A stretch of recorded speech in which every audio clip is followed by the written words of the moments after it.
10 a.m. We're going to call this meeting to order. City Clerk, would you please take roll call? Certainly. Councilmember Carbasi. Here. Councilmember Arias. He is here. Councilmember Chavez. Here. Councilmember Bredefeld. Here.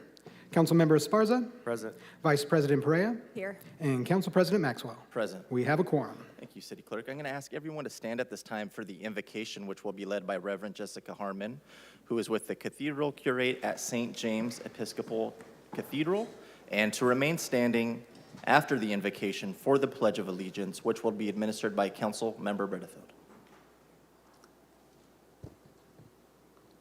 Let us pray. Grant, O God, that your holy and life-giving Spirit may so move every human heart, and especially the hearts of the people of Fresno, that barriers which divide us may crumble, suspicions disappear, and hatred cease, that our divisions being healed, we may live in justice and peace. Almighty God, our Heavenly Father, send down upon these who hold office in this city of Fresno the spirit of wisdom, charity, and justice, that with steadfast purpose they may faithfully serve in their offices to promote the well-being of all people. Through Jesus Christ our Lord. Amen.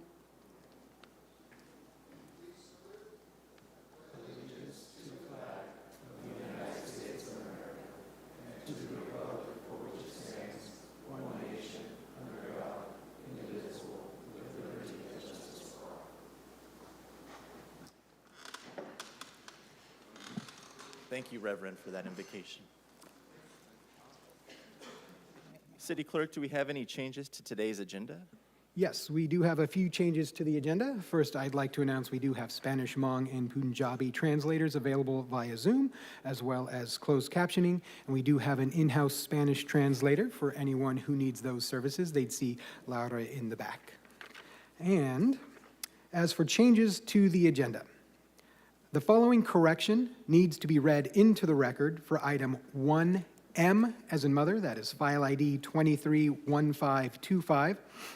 A correction to Exhibit 13-1, Unit 13, Exempt Supervisory and Professional CFPEA, to update the Animal Center Supervisor monthly salary from $5,687-$6,913 to $6,450-$7,803 in the staff report, resolution, and salary tables. The current and new salary range by step is identified below, and that is Animal Center Supervisor, current recommended salary A, $5,687, B, $5,971, C, $6,270, D, $6,583, E, $6,913, and the new recommended salary range A, $6,450, B, $6,795, C, $7,093, D, $7,444, and E, $7,803.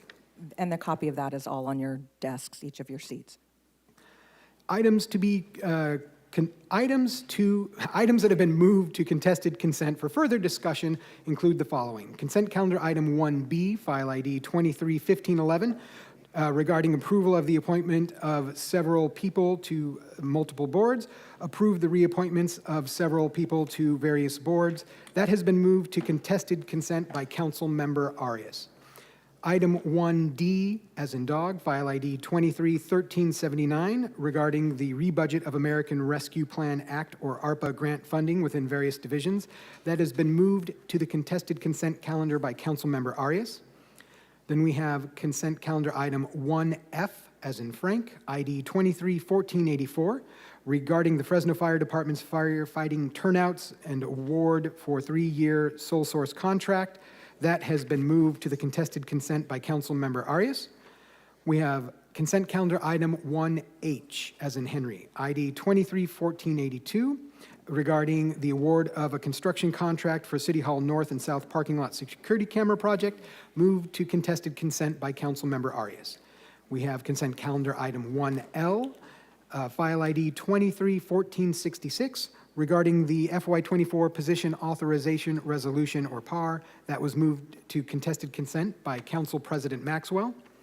We have consent calendar item 1O, that is ID 231485, regarding the homeless youth service agreement provided under the Homeless Housing Assistance and Prevention Program. That was moved to contested consent by Councilmember Chavez. Consent calendar item 1R, that is file ID 231483, regarding an award of a construction contract for the base bid plus all 8 add alternates in the total amount of $8,646,293 to Avision Construction. That has been moved to contested consent by Councilmember Arias. Then we have consent calendar item 1W, that is file ID 231490, regarding the award of a requirements contract to Scrub Can Inc. That was moved to contested consent by Councilmember Arias. And the following item has been removed from the agenda. That is closed session item 5B 231529, regarding Community Compact versus City of Fresno, and that has been removed by the City Attorney's Office. I have no additional changes. Thank you, City Clerk. I'm going to take it over to my colleagues now to see if there's any additional changes. We'll go in order, starting with Councilmember Carbasi. You've already moved 1L to contested? Okay, then. Thanks. Thank you. Okay, Councilmember Arias. Councilmember Chavez. Councilmember Bredefield. Councilmember Esparza. Council Vice President Perea. I just need to recuse myself from 1Q because Quadnoff QK is a source of income for me. Thanks. All right.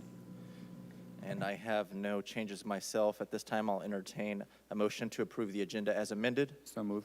Second. Got a motion by Arias, a second by Carbasi. Any opposition? Seeing none, motion passes 7-0. Okay, that will take us to, let me see here.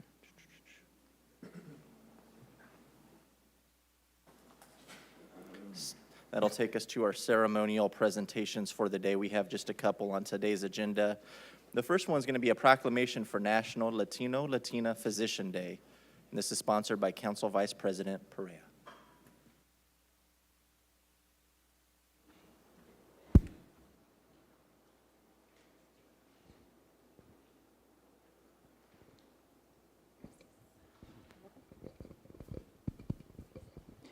All right, good morning, and thank you everyone for joining us today. I'm going to ask Dr. Ayala and Dr. Goose to join me today. These individuals are from Clinica Sierra Vista, and thank you, Yanni, for being here as well. So National Latino-Latina Physician Holiday was actually observed October 1st, but we're recognizing it here today because of the importance of what it means to not have representation in this industry and what it means for our population here in Fresno, who is majority population Latino-Latina. So we all know that representation, when we have a lack thereof, can have dire consequences for patients.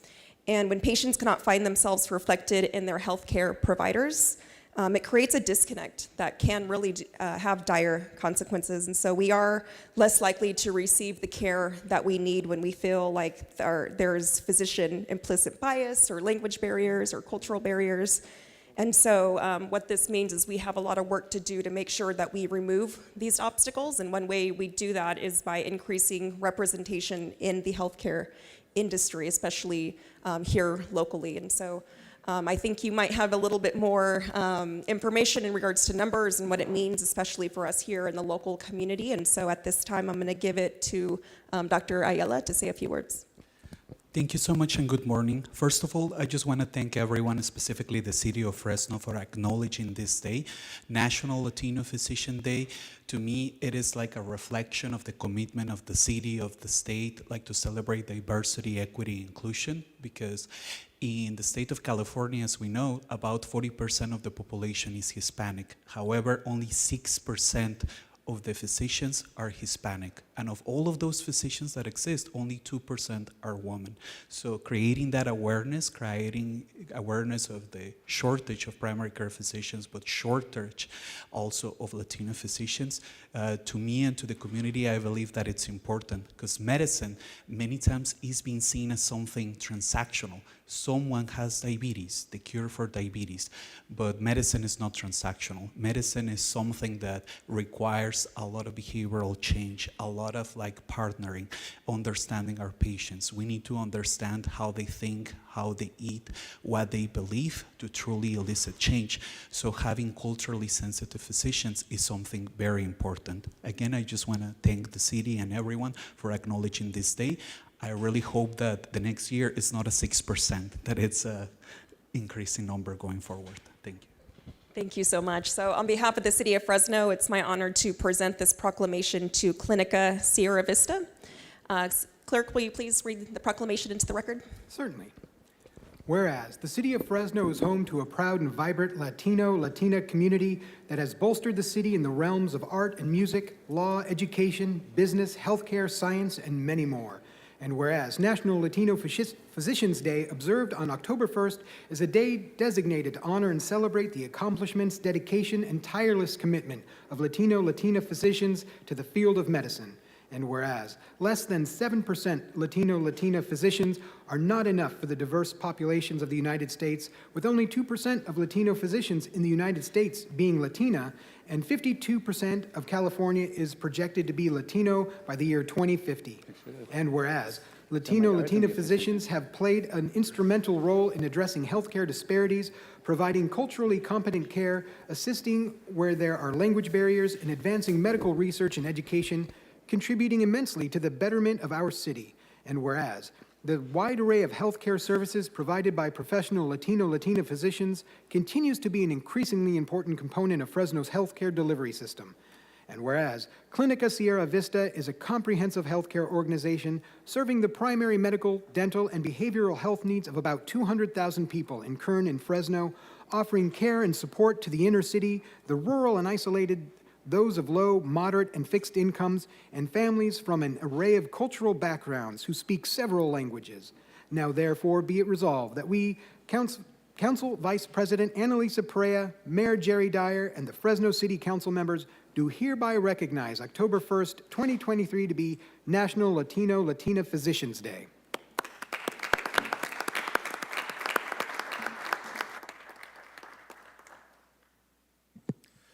Next up, Fresno Animal Center presents Pet of the Month, sponsored by Office of the Mayor and City Manager.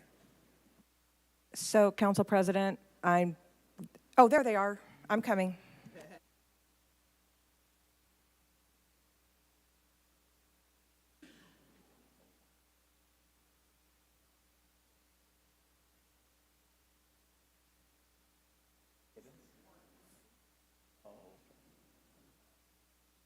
So we're very pleased to be here today with some of our new additions at the Animal Center. How many are there? I think we brought 10. Okay. So I would like to introduce you. First of all, did I already share the fun fact about guinea pigs with you guys? Guinea pigs are born with hair, teeth, walking, eating immediately after birth. Not like they're not like other animals that are born without hair, that nurse on their mothers. These are 2 days old. So I would like to formally introduce you to Tyler, Annalisa, Nelson, Luis, Gary, Mike, Miguel, Jerry, Georgianne, Todd, and Andrew. We have our little namesakes here. And anyway, so they're a couple days old. I think it shows the variety of animals that we have at the Animal Center. And they're, as you can see, adorable. And I know that guinea pigs are pets that a lot of people are interested in having and may not be aware that we do have those at the Animal Center. So I would encourage people to take a visit. I'm going to hand it over to the ladies here for some comments. Yes, so, yeah, of course. So these guinea pigs are babies, so they're not available for adoption quite yet. They are like puppies where they have to stay with mom until about 6 to 8 weeks old, but they are available for foster with their mom. So if anyone's interested in fostering guinea pig babies, that is an option. We also have some other adult guinea pigs that are available for adoption, and their adoption fee is $5. In addition to guinea pigs, as you know, we do have cats and dogs, and our monthly special this month is $31 adoptions, and that includes spay, neuter, vaccines, and microchip. Thank you. Thank you. That's all we have today. All right. You're going to take mine? You're going to take my namesake? Maybe that wasn't such a good idea.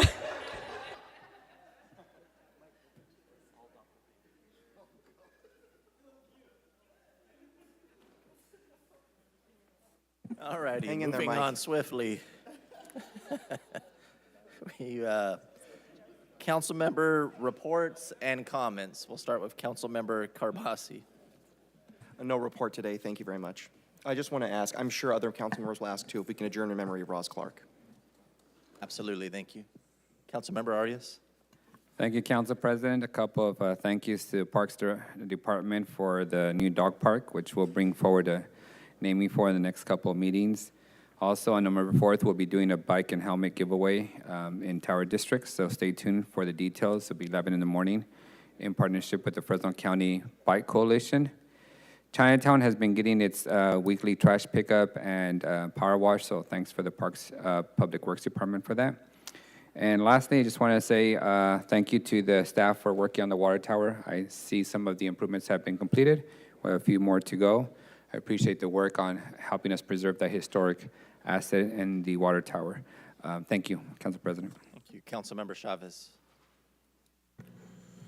Yeah, just a couple of thank yous to our friends over at the Fresno Fair this past weekend. They concluded. We're still waiting for the final numbers, but I know it's going to be very successful. I want to thank all the folks that came out from across the valley for supporting the fair, and then also want to thank our friends over at Fresno Unified. I had an opportunity to tour the new Farber Educational Complex along Ventura.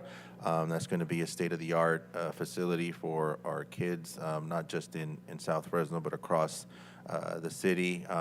Really great amenities. They're doing some really innovative programs with regards to cybersecurity, with regards to logistics, with a partnership that they're going to be having with the community food bank, and making that actually a processing center for some of the food distributions that we do in the south part of the city. So big thank you to them, and looking forward to the ribbon cutting ceremony. And then thank you to our folks for the cross light that got installed right in the corner. That'll make things a lot safer for families and kids that are going to and from the school site there. So just stay tuned for some announcements and some partnerships in that campus. Thank you. Oh, Council President, sorry. Want to also second Councilmember Carbasi's motion to adjourn in the memory of Ross Clark, and then also add Dr. Valles. It's only fitting that today we honored Latino physicians. He was a cardiologist here in the city of Fresno, a close friend to a lot of folks in the community, saved a lot of lives, and want to also include him in the adjourning in memory of him and his wife that passed away in that accident up in North Fresno. Thank you. Councilmember Chavez, we will adjourn today's meeting in memory of all three of those individuals. Councilmember Bredefield. Yes, we had a district meeting last night, nice turnout, and I wanted to thank the city staff that were in attendance. Police Chief Paco Balderrama, Northeast Police Captain Don Gross, from Public Works Scott Tyler, Deputy City Attorney Jennifer Bowie, from Code Enforcement from the HART team, Dave Sabalos and Fred Fuerte, from Parks, Joseph Portale and Mike Carbajal, and Economic Development Director Lance Lippincott. Appreciate that, having the staff there. They did a phenomenal job, as they always do. Thank you. Thank you, Councilmember. Councilmember Esparza. Thank you, Council Presidents. I just wrapped up this week our series of fall season town halls. Thank you to Public Works, our police department captains, and Neighborhood Watch as well for their attendance, as well as to all the residents who took the time these last 3 evenings to come out and share concerns, provide feedback, input, and just receive updates from District 7 and throughout the city. This week, also had the privilege of attending ribbon cutting of Webster Park over in the Webster Elementary neighborhood. This park was actually not developed by the city, but rather by a nonprofit, Martin Park, Inc. And so I want to commend their efforts, investment, and the contributions that led to the development of a brand new park, again, directly adjacent to Webster Elementary. It's a great asset to the neighborhood, and it's open and functional, but they're still adding and investing into that park currently. Saturday, we're having our trunk or treat at the Manchester Center from 11 to 1. So encourage kids and their families to dress on up and come on down. Be lots of candy and treats, and District 7 will be out there as well. And if you love tacos, don't forget the taco truck throwdown this Saturday at Chichanti Park. I'll be out there inhaling about 25 tacos, judging the tacos, and deciding who are the best. It'll be very difficult. We have great tacos in Fresno. And not a problem for me. I'm going to have Councilmember Chavez as my advisor. Pinch hitter. Yeah, pinch hitter. That's funny. But yeah, it's been a busy couple of weeks, but I just wanted to give keep it there, just a few of those updates. Thanks, Council President. Thank you very much. Council Vice President Perea. Thank you, Council President. I do want to start by just thanking the Fresno Arts Council and specifically Lilia Chavez for your partnership on the repainting of the 2 crosswalks. We completed those recently and they look very nice. So thank you, Lilia, and your team for all your assistance. Also, congratulations to all of the firefighters and employees who recently celebrated awards and promotions. That was a great event and a very special moment to have been a part of. A quick shout out to our ISD department. You all have been great, and a special shout out to Danny, who has been there troubleshooting all of my recent issues and my team's issues. So thank you for all the great work from the ISD department. Also, just want to shout out to our public works teams. They see our crews out in the District 1 neighborhoods almost every day, and so we constantly are getting kudos from our residents who are just happy to see good improvements being done in District 1. So thank you, Public Works, for everything you're doing for our constituents. And lastly, I was able to participate in, it's called Firefighter for a Day. It's a program that is offered by our Fresno Fire Department. And so I was able to participate in activities such as going through a building with full of smoke, zero visibility, and able to cut off a roof of a car. And I was told that I'm the only council member that has done that. And so I'm going to be working with Chief Elkhorn to come up with a physical and mental challenge for not just the council members, but for administration as well. So I see you guys starting to sweat already. Just wait till you have the 60, 70 pounds of firefighter gear on. So looking forward to that. Are you including the mayor? Thank you, Council President. That's all. There better be a taco truck afterward. Just one quick update. On Saturday, October 28th at 11 a.m., we're going to be holding our 3rd annual Fall Fest. This is an opportunity for anybody in the District 4 community to come with your children. We have a great partner in Planet Pumpkin. They've donated over 300 pumpkins for this event. We'll have paint and supplies, so if your children don't have a pumpkin yet, they could come to our event, be able to decorate a pumpkin, and then we'll have a pumpkin decorating contest afterwards where you can win some prizes. We'll also have food, beverages, and a costume contest as well. So again, that's going to be Saturday, October 28th, 11 a.m., and that's going to be at Large Park in the central portion of our district, 4424 North Millbrook Avenue. So hope to see everybody there. City Manager? Thank you, Council President. Just a few things want to call to your attention.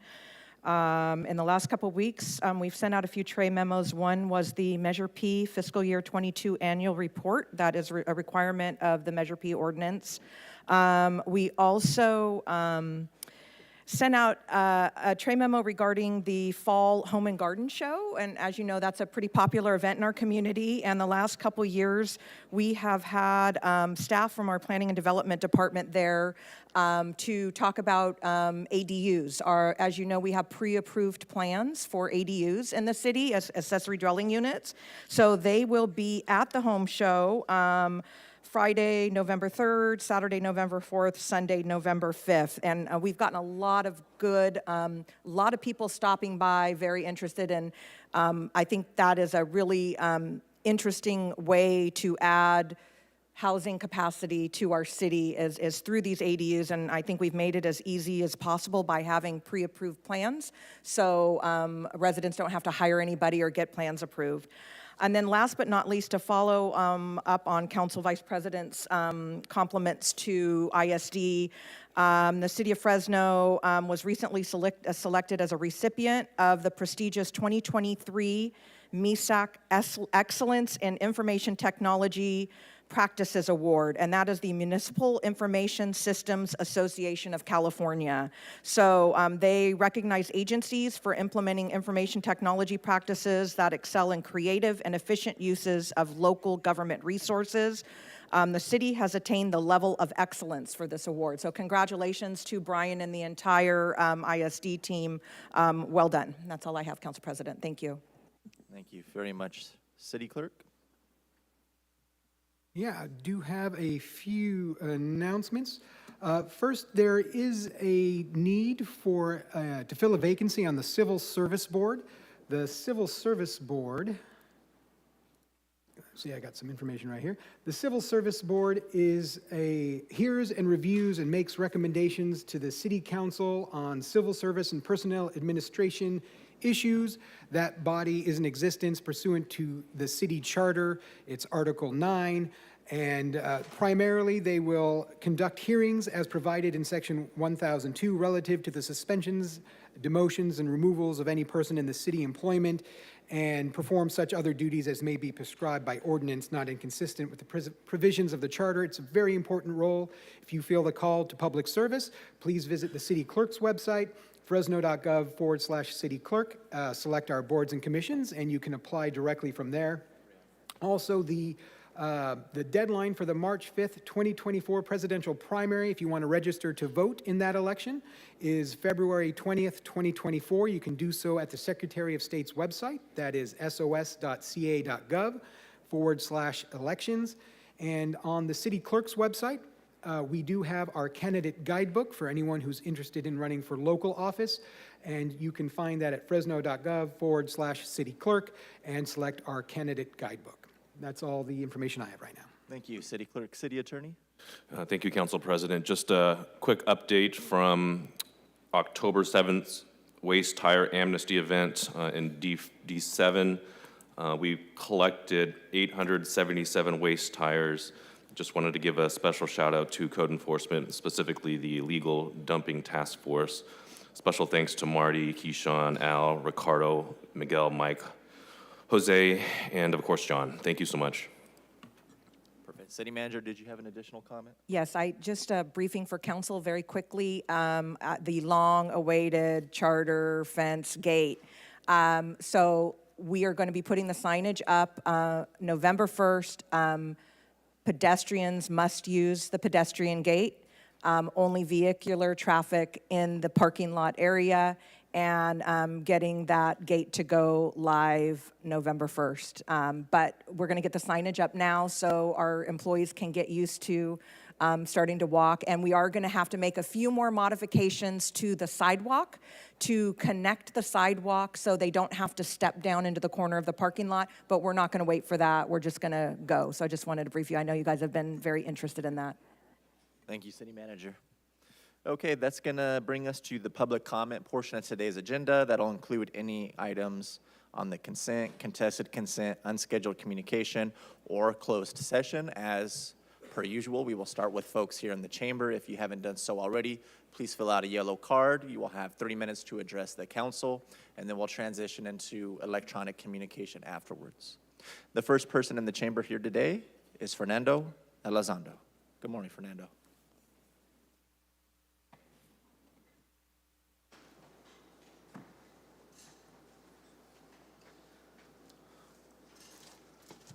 Peace be with you. The Lord is my strength and my defense. I come here today to share with you the facts that we need to lead by leadership, by example, ethics. We need to get together and work together and not against each other. We like to share things with everybody. That's the homeless, and that's those that have a lot. But I don't understand one thing, how you can exempt a developer that's $1 billion man from property taxes, inspection taxes. Somebody's going to pick up that tab, and it's going to be me and everybody else. So how can you do that? Somebody is getting, in Spanish they call it the mordida. In English they call it the bribe, money under the table. And we got to put a stop to that. Put the money where the money should be, not where it wants to be by the rich and powerful. That's why we have homeless. There's too much greed. The money's going to the greedy, not the needy. There should not be anybody in Fresno homeless today with $1 billion that have been allocated to the homeless. Now the only thing they changed here is the name. They call them the unhoused. That didn't solve the problem. They just changed the name to make it sound better. But I see that it falls on deaf ears. So I'm going to have to take a step up and go to Sacramento and work on them. Maybe I can get some results there. Thank you. Today, that God gave me life at 75 years today. I've been gifted. I hope He will gift you that too, so that you can do better for the people and not for yourselves. Amen. Happy birthday. Next in the chambers, we have Steve Diddy. Morning, Steve.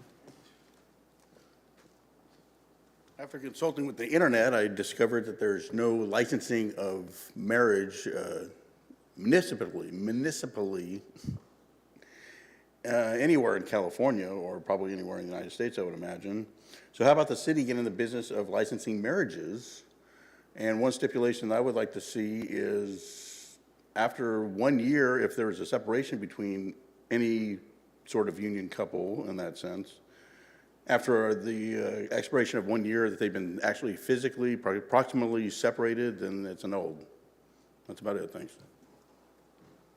Thank you. Next in the chambers, we have Joel Campbell. Morning, Joel. Joel, are you in the chambers with us? Going once, twice. All right, next in the chambers, we have Jennifer McClellan. Good morning, Jennifer.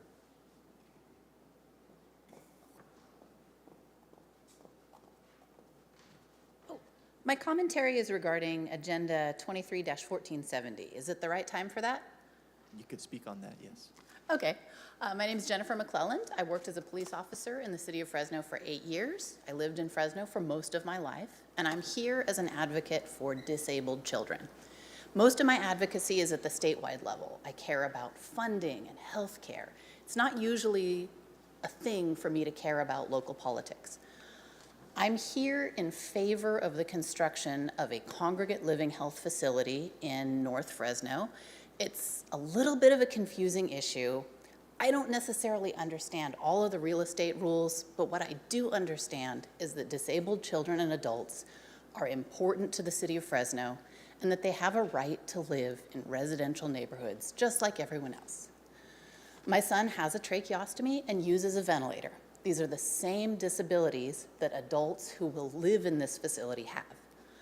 One thing that we do very well as a society is we take care of disabled kids when they're small and cute. We don't always do a good job of taking care of adults when they stop being small and cute. I'll admit, before I got to know my son and before I entered the world of medically intensive disabilities, I had a bias.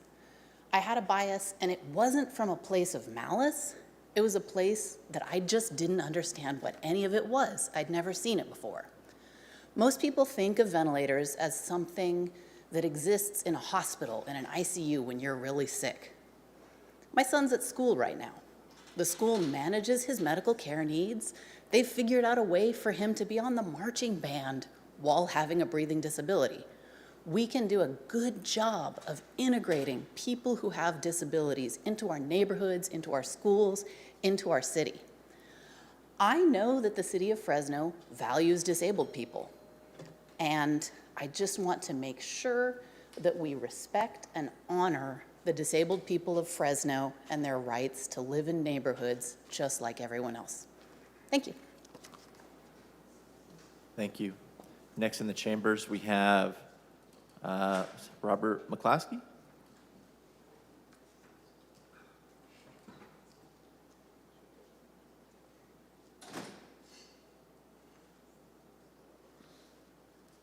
Good morning. Thank you for the opportunity to speak today. I just wanted to briefly bring up, I think, item 1D 23-1379. Actions pertaining to the re-budget of ARPA funds within various departments. It's about $15 million. And it's too vague. Doesn't spell out to the public what this money will be rebudgeted to or for. And I'm saying it doesn't meet the Brown Act requirements. You need to be more specific with such a big expenditures. I mean, transfer of funds, whatever. I just wanted to briefly read a statement from an unhoused individual about the recent ordinance. And from what I have learned, the new 2023 Fresno County City Ordinance says that the homeless can only have a 2x2 size container worth of belongings in their possession. Are council members aware that some homeless died last winter from freezing to death? And also, it takes at least 3 blankets just to stay halfway warm in freezing temperatures. 1 to lay on and 2 to cover up. So, is the Fresno City Council trying to cause more homeless to die this winter by forcing them to only have a 2x2 size container of possessions that will definitely not hold 3 blankets, let alone other survival gear?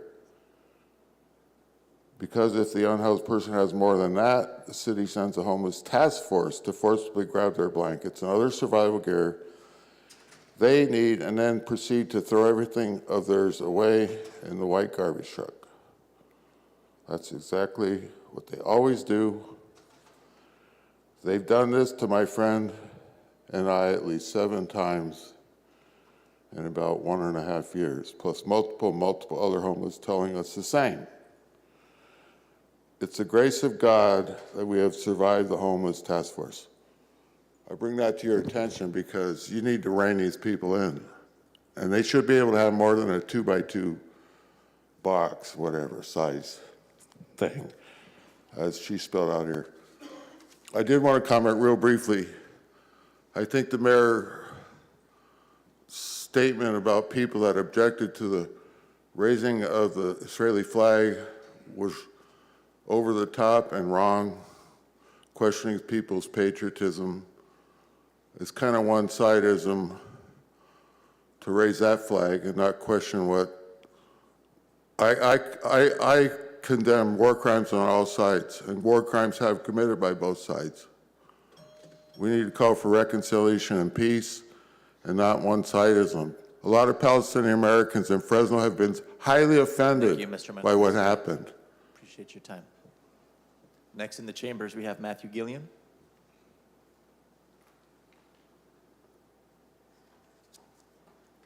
Thank you very much. Hello, Council. I'll be very quick.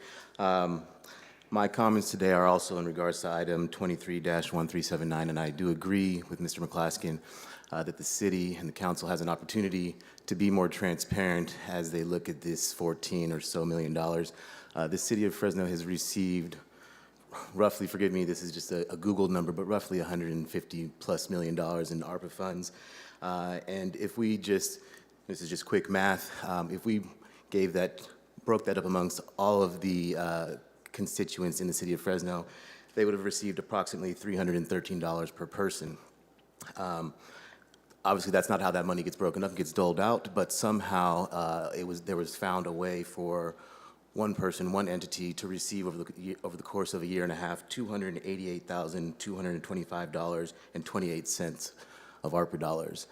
So I think now we have the opportunity, as you guys are looking at rebudgeting these close to $15 million, to be more transparent and let the community have a little more insight, have a little more say, and understanding as to how these funds are put to use. Thank you guys very much for your time and for your efforts. Thank you. The last yellow card I have today is for Linda Tubach.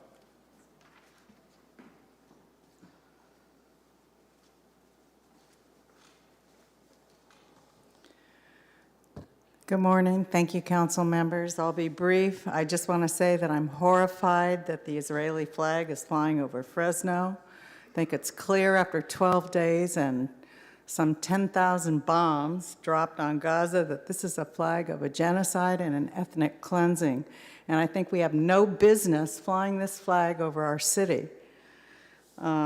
We should be calling for a ceasefire and reconciliation now.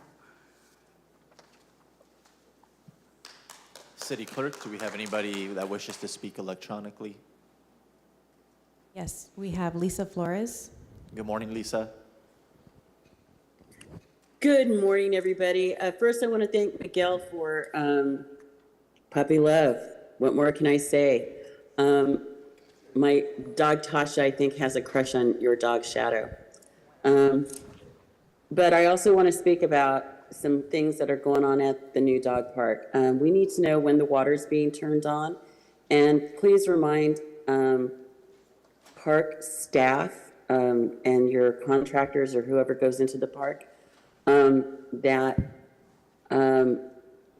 we can't allow our small dogs or big dogs to be playing around vehicles that are there or equipment. It is a safety hazard and a liability issue both to the city and also to us and our dogs. If our dogs got hurt because of something, God forbid, happening from or falling off a city truck or them being run over, we would have to pick up the tab and prove the negligence on the city. So, you know, it wasn't really a nice thing yesterday when I arrived at the park with our group, and we had 11 dogs out there yesterday. And we all went over to the big dog side because they were fixing the lights, and I understand. And but what I didn't understand was the workman getting into his car and then driving through the big dog side, exiting the gate while there was active dogs in the play area. And yeah, it's very unnerving at times. Also too, Ms. Perea, your bikeway meeting last night on Zoom was deficient in actually addressing any of the questions, concerns, and liability issues the city has regarding the 1600 block of North Washawn. Your failure to continue to meet with us continues to violate our civil rights under ADA. The city needs to look at the design flaws of the striping that has occurred on this block.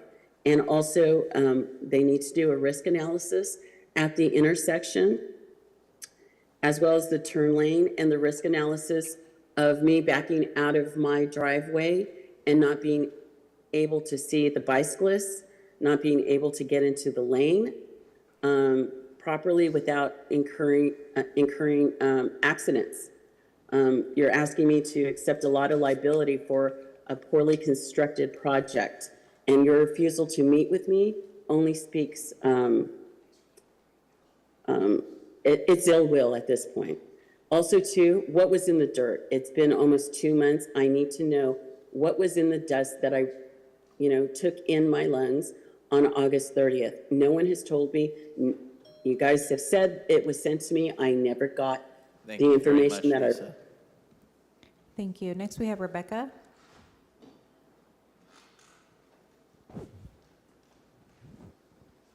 Hello, I am here to just speak about the raising of the Israeli flag and Mayor Dyer's comments towards the people that were there in protest, peaceful protest. They were there in good conscience to protest the ethnic cleansing and genocide of the Palestinian people that has been occurring for over 100 years now, since their forceful removal from their homeland. And it has obviously ramped up. Israel has bombed several hospitals, multiple residential buildings, and I follow people that live in Palestine online, and I'm seeing videos of children, dead children being pulled from the rubble every day. So I think painting people that oppose the raising of the Israeli flag as, bigoted or having ill will in their hearts is very unfair. And as someone who lives in Fresno, I just do not agree with that, and I wanted to state my mind about that. Thank you. Thank you, Rebecca. Next we have Brandy. Next we have Daisy. Hello, can you hear me? Yes. Okay, I just wanted to speak up again what Rebecca was talking about. I think it's extremely disappointing that someone who has such a position in Fresno, and considering the population of Palestinians here in Fresno, I think it's pretty disappointing to completely disregard what they have been going through and to raise an Israeli flag in the streets of Fresno and completely disregard everything that's been going on and spreading lies that have been, taken back about the beheadings of babies. I just think it's really dangerous for our Palestinian community here who have not received any sort of support or any sort of anything from the mayor. I think it's really disappointing to just choose one side. Thank you. Thank you, Daisy. Next we have Brandy. Thank you. I want to stand in agreement with the others who have spoken just now. I'm here with a heavy heart because when the attack at the festival occurred, I was deeply grieved, but also grieved that if it was possible, for my stomach to sink any lower than when I heard that. I knew it would be used to justify the atrocities in Gaza and Palestine, but also to vilify those who speak out against genocide and atrocities with the Palestinians, and that is what happened.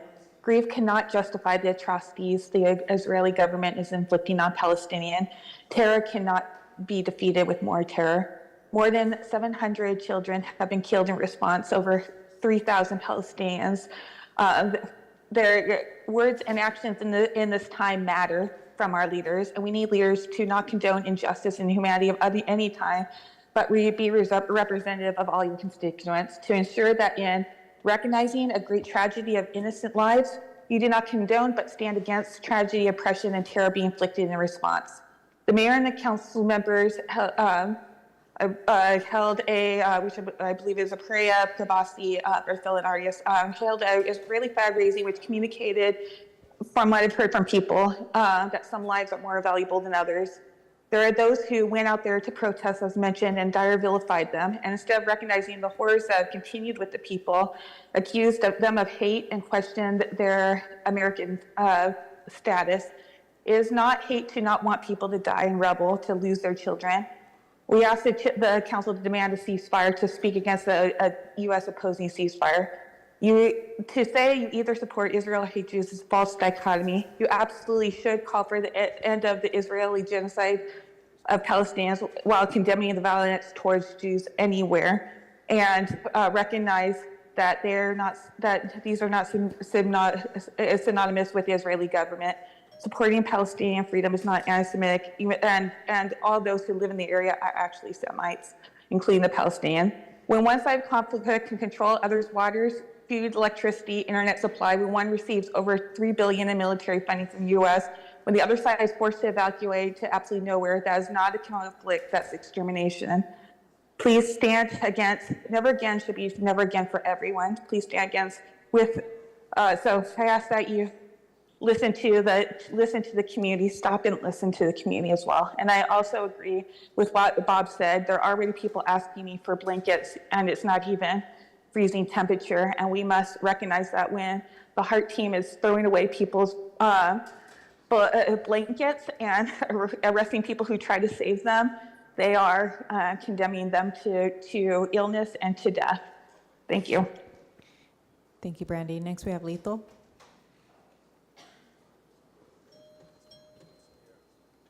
Yes, so Dyer had called us in support of the Palestinians going through a genocide right now, telling us that we support the beheading of Israeli babies, which was proven false by the White House because Biden had made statements and the White House came out and said, no, we never saw videos of that.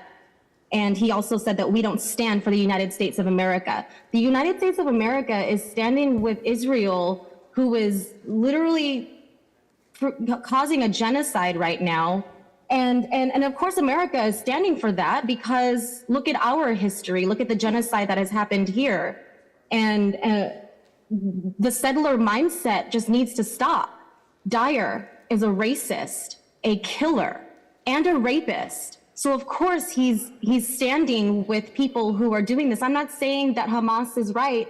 I'm saying that they don't stand for all of Palestine and that the occupation is something that is real. And all of Western media is brainwashing people. And I'm so disappointed that Fresno media, after the Thursday flag raising, they did not represent the Palestine argument properly at all. The only person that did was Mike Rhodes. And it's disappointing. I don't think it's fair that one flag would be raised and not the other. I'm super disappointed in Annalisa. I'm super disappointed in Box Die Boy continuously. And Dyer as well. I don't think that was fair. I don't think that was right. And Miguel as well. So I just wanted to say that. I just hopped on, so I didn't know what was going on. But yeah, and then also last night, Gary, I heard you tell me, fuck you. So thanks for that. I'm done. Thanks.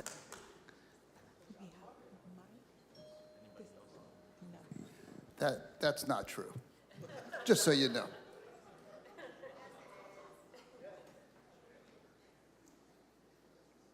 Alrighty, I do have some other yellow cards here, but it looks like they are all for one of our timed items.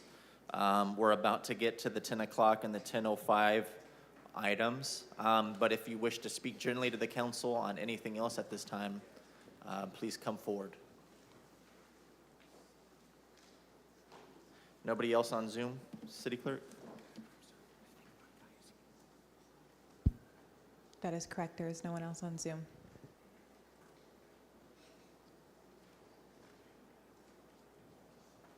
Do we have Scott Oldenburg in the audience? Okay, Scott, please come forward at this time.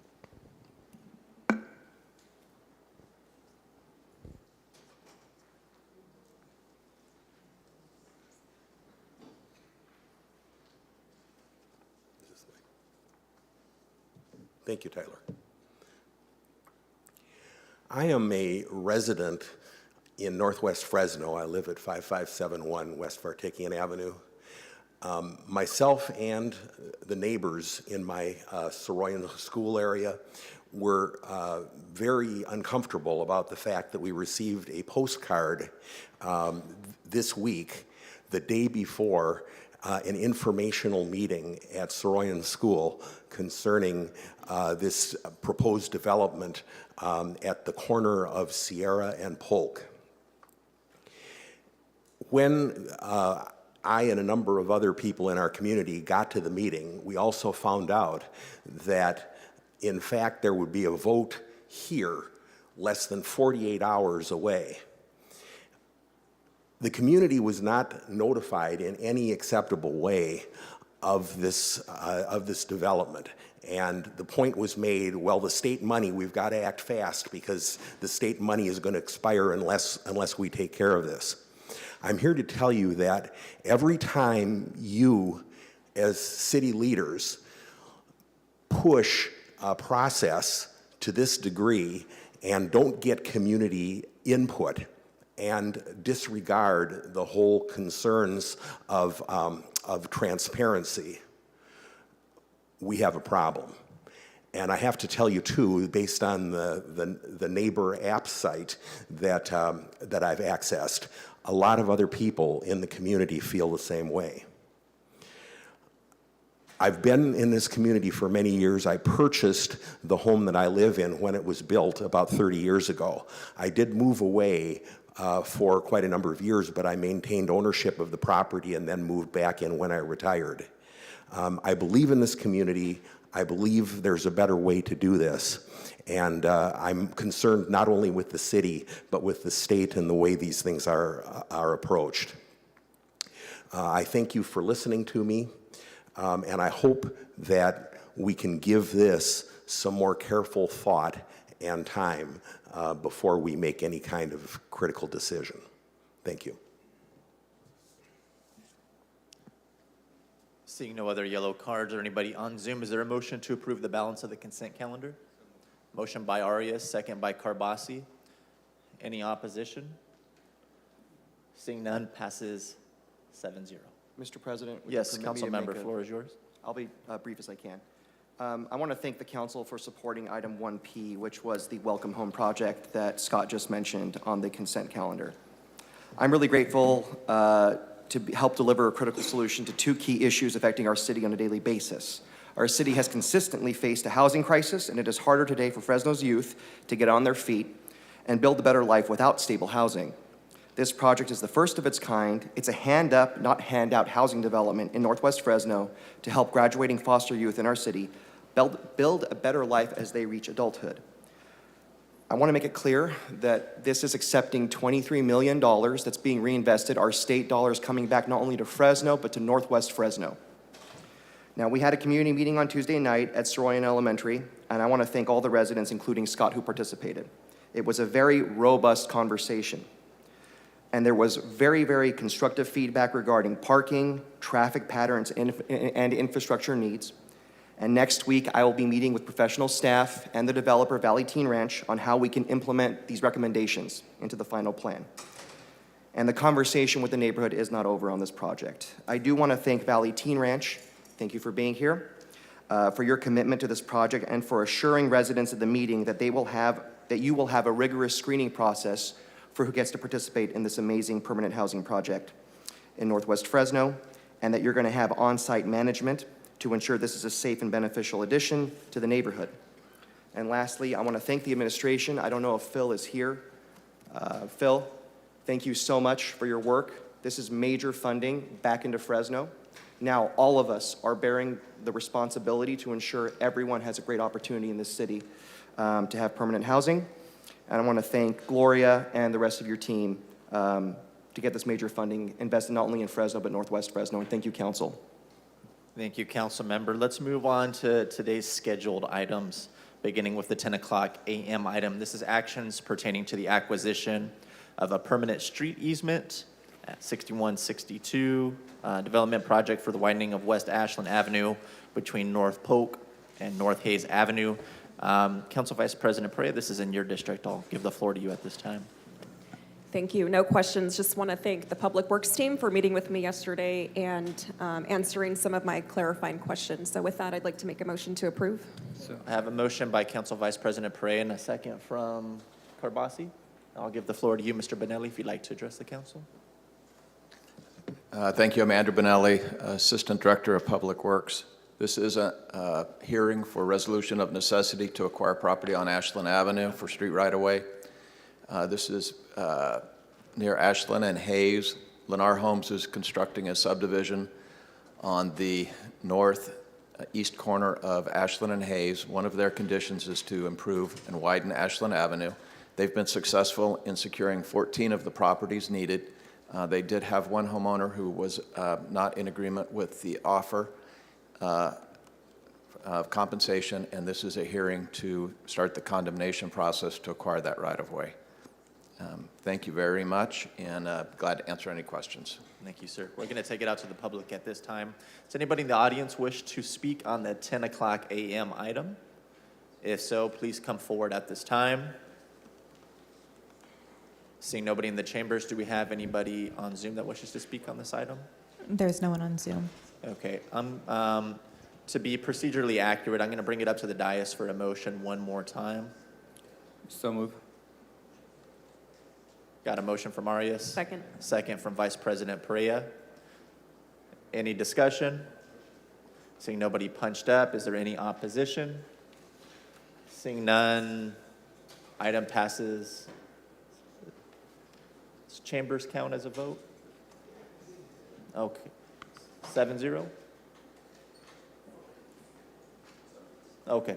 Item passes 7-0. Thank you, City Clerk.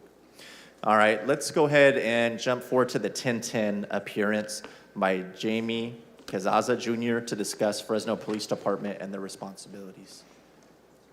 Jamie, are you in the audience with us today? Seeing nobody, we will go to the 10:05 a.m. item. This is a hearing to consider conditional use permit application P22-03146 and related environmental assessment P22-03146 pertaining to 1.38 acres of property located on the south side of West Bullard Avenue. Council President? Have a script that we do need to stick pretty closely to. Yeah, I have a conflict and have to recuse myself. Okay, we have one recusal from Councilmember Bredefield. Council President, I also have to recuse myself due to a conflict. Recusal from Councilmember Chavez. Any other recusals?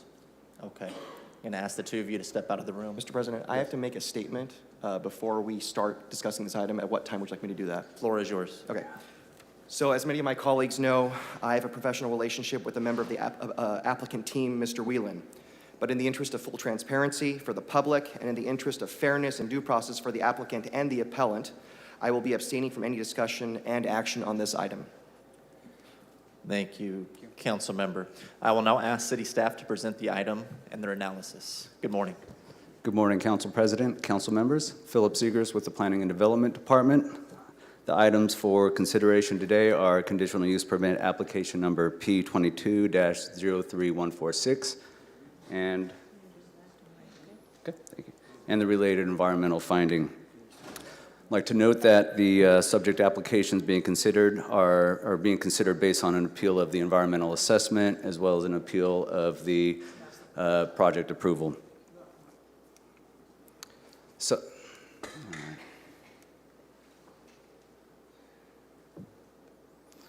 okay, the subject application pertains to 1.38 acres of property located south of West Bullard Avenue, between North Van Ness Boulevard and North Faulkner Avenue. Subject property is currently planned and zoned for low-density residential uses and is currently developed with an existing single-family residence. The project proposes development of a congregate living health facility through the remodel of the existing single-family home, as well as construction of 2 additional buildings which will be developed as part of a future phase. Each of the buildings will provide 18 beds for patients, and each building will also include 9 bedrooms, so that'd be 2 patients per bedroom. And in total, there would provide services for 54 patients. And as identified in the staff report, congregate living health facilities are not specifically classified as a specific use in the development code. However, regardless of whether or not the use is called out as a specific use in the code, state law directs the city to process an application like this as a conditional use permit application, regardless of the zoning ordinance. And furthermore, per state law, congregate living health facilities are considered residential uses which are specifically required to provide a non-institutional home-like environment. And while this project is required to be processed as a CUP, the project was still analyzed for compliance with the Fresno Municipal Code and considered as a residential care facility as the closest applicable use classification in the Fresno Municipal Code. And also like to note, while this classification states that services provided are primarily non-medical care by definition, congregate living health facilities under state law can also provide a range of other services such as supportive care, pharmacy, dietary, social recreational needs, and services for persons who are dependent or who are mentally alert, persons who are with physical disabilities, and who may be on a ventilator dependent, as well as services for persons who have a diagnosis of a terminal illness or services for persons who are catastrophically or severely disabled.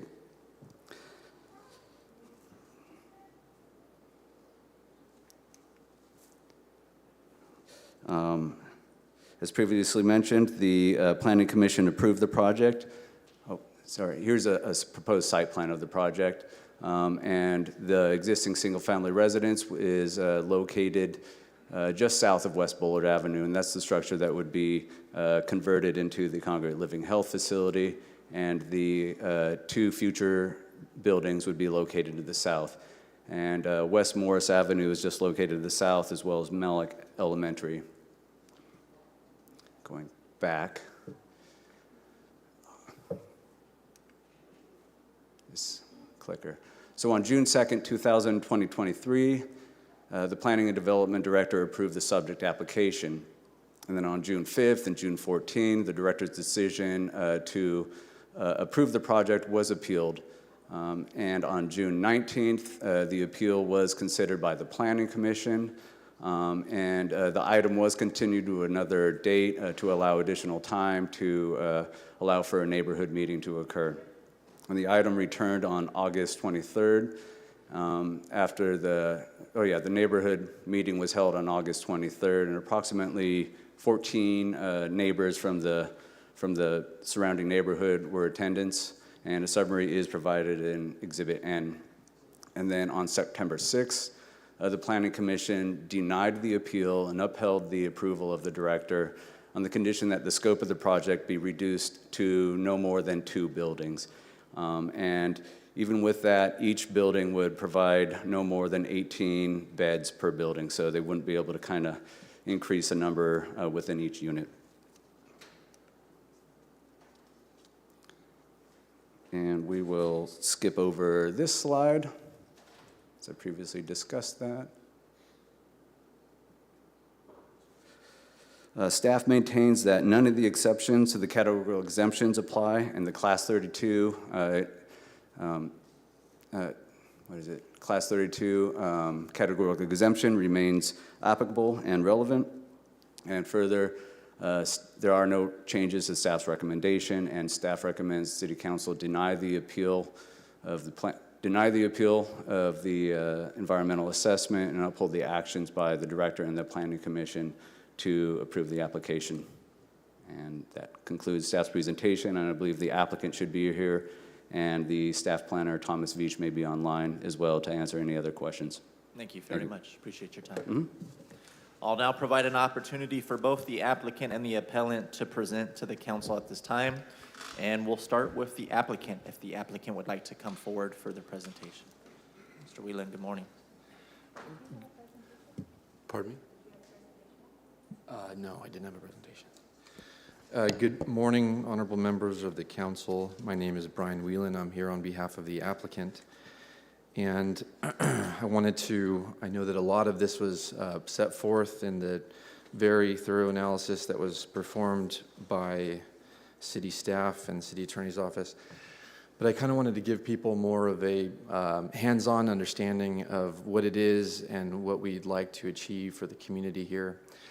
The location is one that's residential in setting. In fact, it's a congregate living health facility, and it cannot be outside of a residential facility. It has to be the look and feel of a home. And so this area is one that's ideally situated for this, given the size, and also the walls generate almost like a compound kind of feel. There's about an 8-foot wall between the property and Melick. But just to kind of clarify, we got into this process because there's a tremendous need in the community. Our patient that would be the census that we would serve is a non-ambulatory trach-dependent patient. And one of our members has some experience in having developed a facility like this in Modesto, and we learned through that experience that there's such a tremendous need in our area for these, for CLIFs is what they're called, congregate living health facilities, that people send their children or their adult loved ones to locations that are outside of the state or in Los Angeles. And through my own family's connections with my daughter had a stroke at one point in time and is very disabled. We came to know about some of these programs that exist and the extreme need. In fact, there's a waiting list for patients that are pediatric patients that's 68 people long. And from the personal experience of having a child that has suffered and having to go all the way to San Francisco to be with that child on a ventilator, it's very difficult, and it's a very difficult process for a family. And so given the tremendous need in the community, we came together and identified this location. We partnered with LVNs, with RNs, and we have a doctor that's an internist, internal medicine pediatric focus. And what we'd like to do is to cater to the extreme need in the community. Again, it's a residential setting, and so it can't be in a hospital setting, it can't be in a light commercial setting. By code, it has to be specific to a residence. In fact, the code, the Health and Safety Code section 1267.13, which is referenced also in the city staff's papers, identifies it as a facility shall be in a home-like residential setting, okay? And so our ambition here is to modify the current residence to accommodate the space that we're trying to accomplish for that one, and then to build what we initially wanted to do was to build 2 additional residences. And this is something that in the neighborhood is supported by, in terms of the lot sizes and the look and feel, the aesthetics would be consistent. There's reference to, I read a letter that was generated yesterday or on the 17th, concerns about staffing and how that wasn't somewhere in some of the records. In fact, this is all statutorily based. And so staffing, how it's operated, what it looks like, those are all at the level of the state. And that's also at Health and Safety Code, section 1267.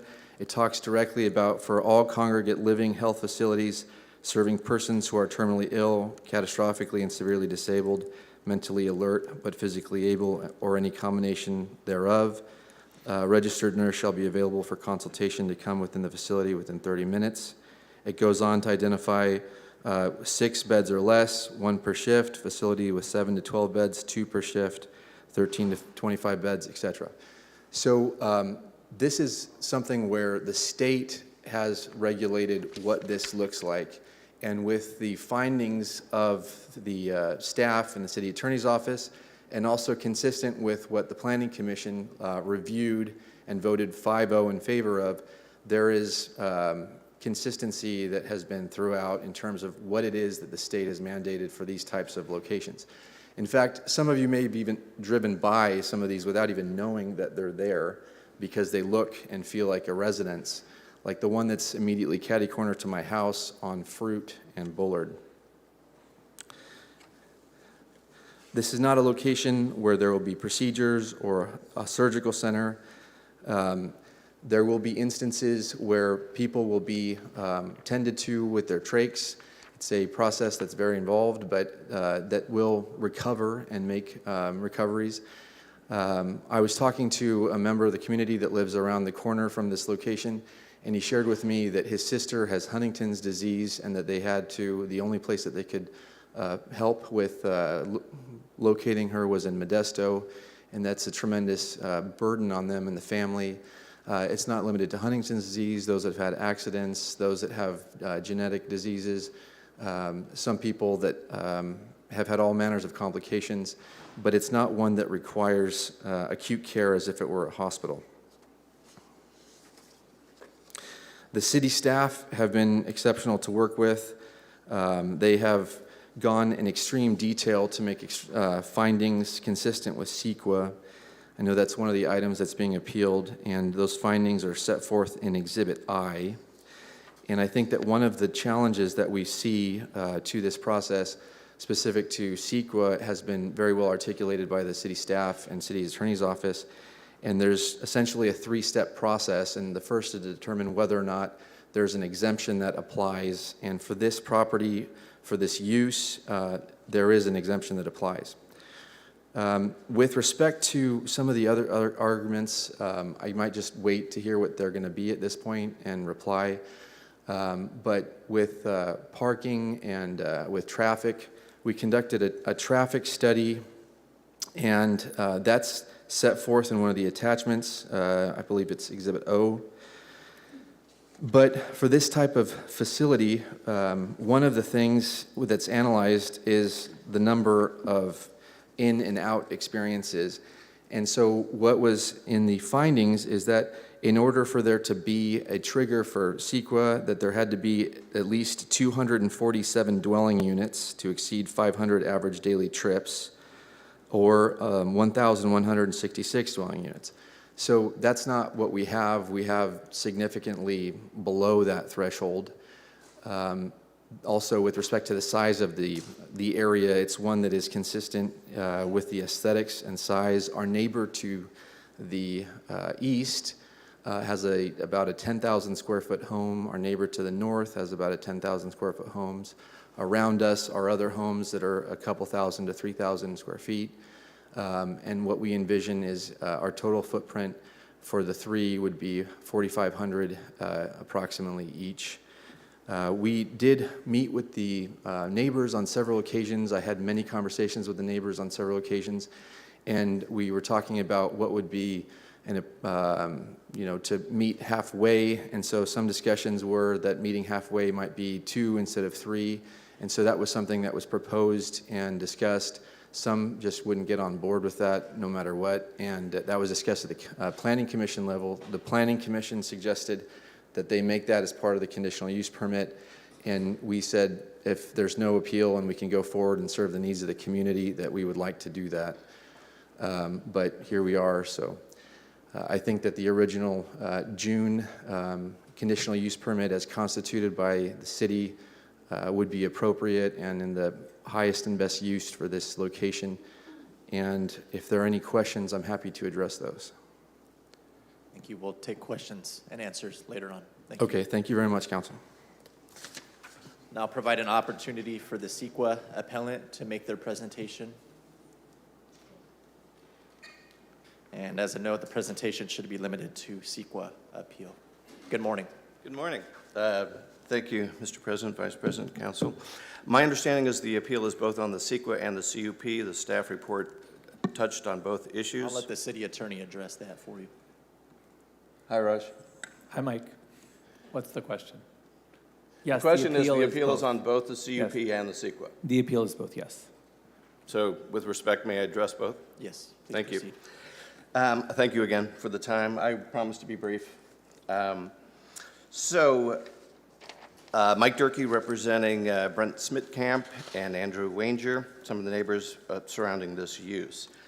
Nobody is suggesting that this is not a great societal use. Nobody's suggesting that following the proper rules of law, it should be allowed in some appropriate location. But we're simply saying that in this case, it's not been done right. So you all took math, you all went to school, and you were told, do your work properly. Show your work, share your work, and make sure your decision is based on that work. And with respect, that has not been done here. We have an absolute moving target as to what this project is. In fact, we just heard just now from the applicant that the Planning Commission limiting this to 2 buildings is now off the table, as if the applicant has a veto power over your Planning Commission, and we're back to 3 buildings. We have an environmental assessment that looked at 1 building and 9 bedrooms. We have an application that has 3 buildings and 54 beds. We have a traffic study that looked at 9 employees, 14 employees. We heard from the applicant today it's subject to state law. It is not. The state law simply tells you minimums. We have confusion as to how many employees are going to be here. Why does that matter? Because employees are vehicle miles traveled. That's our new metric under CEQA, right? Vehicle miles traveled, you've dealt with that a million times. And that is employees. So how many employees do you have? Your 24 hours around-the-clock care. How many employees are you going to have for the day shift, the swing shift, the night shift? Well, we know by law that you have to have at least 3 nurse equivalents for 2 of those shifts And then the midnight shift, the graveyard, is 2 nurse equivalents, all right? That's medical. We know that there's tons of locations in Fresno for this that fit your land use regulations. So the city decided to adopt an exemption, but they don't even know what the project is. We know under CEQA that you have to study first and then decide. We know that you have to find out what the hazmats are. There is a condition of approval in here that says, go do a hazardous waste plan, all right? There is a CEQA guideline that says you can't have hazardous waste within a certain distance of a school, which is right across the street. You have a school right across the street, and you don't even know what kind of hazardous materials. But we do know that if they handle them, you don't get to put it here. Again, we're not suggesting this is not a great, good societal use. We're saying wrong location, all right? But you should know that. You should study first and then decide. Do what your math teacher told you, right? We have staff saying, this is just like residential care. It is not. Why? Because the gentleman, the applicant's representative, said it's in state law. I have it right up here. You have to have professional nurse-level people plus a doctor, and he said there will be a doctor for this use. For residential care, it says you have to have competent people. You don't have to have nursing people. You don't have to have medical people. It's a very low standard. This is not residential care. Okay, yes, will they sleep there? Yes, they will. Will they be given meals? Yes, they will. They do that at a hospital. You go to a hospital, you sleep there. They give you meals. They give you prescriptions. But nobody in this room would say just because those ancillary things are done, therefore a hospital is not a medical use. You chose your land use regulations. You decided what would be allowed in each different district, knowing that uses would then conform to your rules. And you say in this district, no medical uses. And yet their application says medical uses. Staff gloms onto the ancillary use that they sleep there, they get meals there. They do. But so do you in a hospital. That doesn't change its primary medical nature. Lastly, your conditions of approval say, do this study. That house may have asbestos. The conditions of approval say that. It may have lead-based paints. The conditions say that. So do studies, and if it has that, remove it. Those are mitigation measures. Those are conditions of approval acting as a mitigation measure. Anybody in this room who's ever taken a CEQA class knows you can never have a mitigation measure related to an exemption. Further, under CEQA, you can't have future studies. They're known as deferred studies under controlling case law. And when you defer knowing what this project is, you defer knowing what CEQA document to use. You've got this upside down. You've got cart before the horse. We're not suggesting to you after you do it right that you might not be able to line up to say, yeah, actually it can go here. We're saying it's premature. You haven't done good work, you haven't shown good work, and therefore you can't base a decision on it. And lastly, the most curious of these processes is that the CEQA appeal was pending here, hence the president's comment, this appeal is limited to CEQA, while the Planning Commission's acting on the merits of the project. You can't do that. You have to do CEQA first, have this appeal be heard and determined by this good body, and then with that determination, give the substance of the project to the Planning Commission. But we did it backwards. We did the substance, and now the CEQA is being determined today by this good body. So everything's upside down. We're not saying that you can't write it. We're not saying you're dead, you're done, we have to win. We're simply saying redo it. Look at all of this stuff, do good work, and if that means after you're done good work, that this is the right place for it and there are no other places, because when you do a good CEQA document, you look at alternatives. And we could do an inventory of alternative sites which may be much better for this beautiful, good cultural use. Again, we're not against the use, we're just against a process that, sentence first, trial second. Right?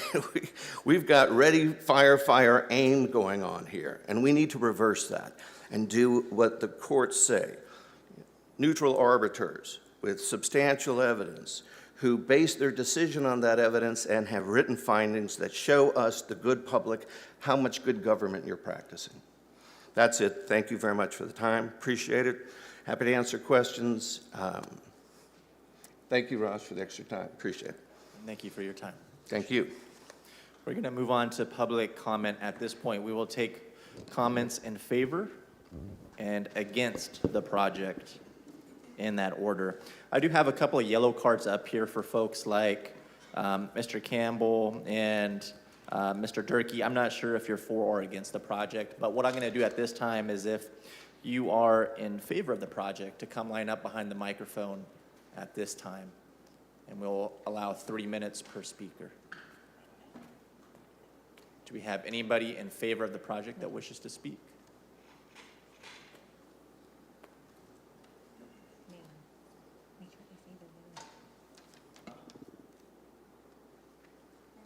Yes. Yep. Oh, I apologize. Sure. Good morning. My name is Joel Campbell. I live on Morris Avenue, just southeast of the planned project. I speak today as a neighbor, a small business owner, and as the father of a child who may one day need to live in this facility. The opposition is putting forth some great hired guns who are hiding behind environmental impact reports and saying you need to do an inventory of alternative sites. Let me tell you what it really is. And this is from a friend of mine who's opposed and who I spoke with at the last Planning Commission meeting.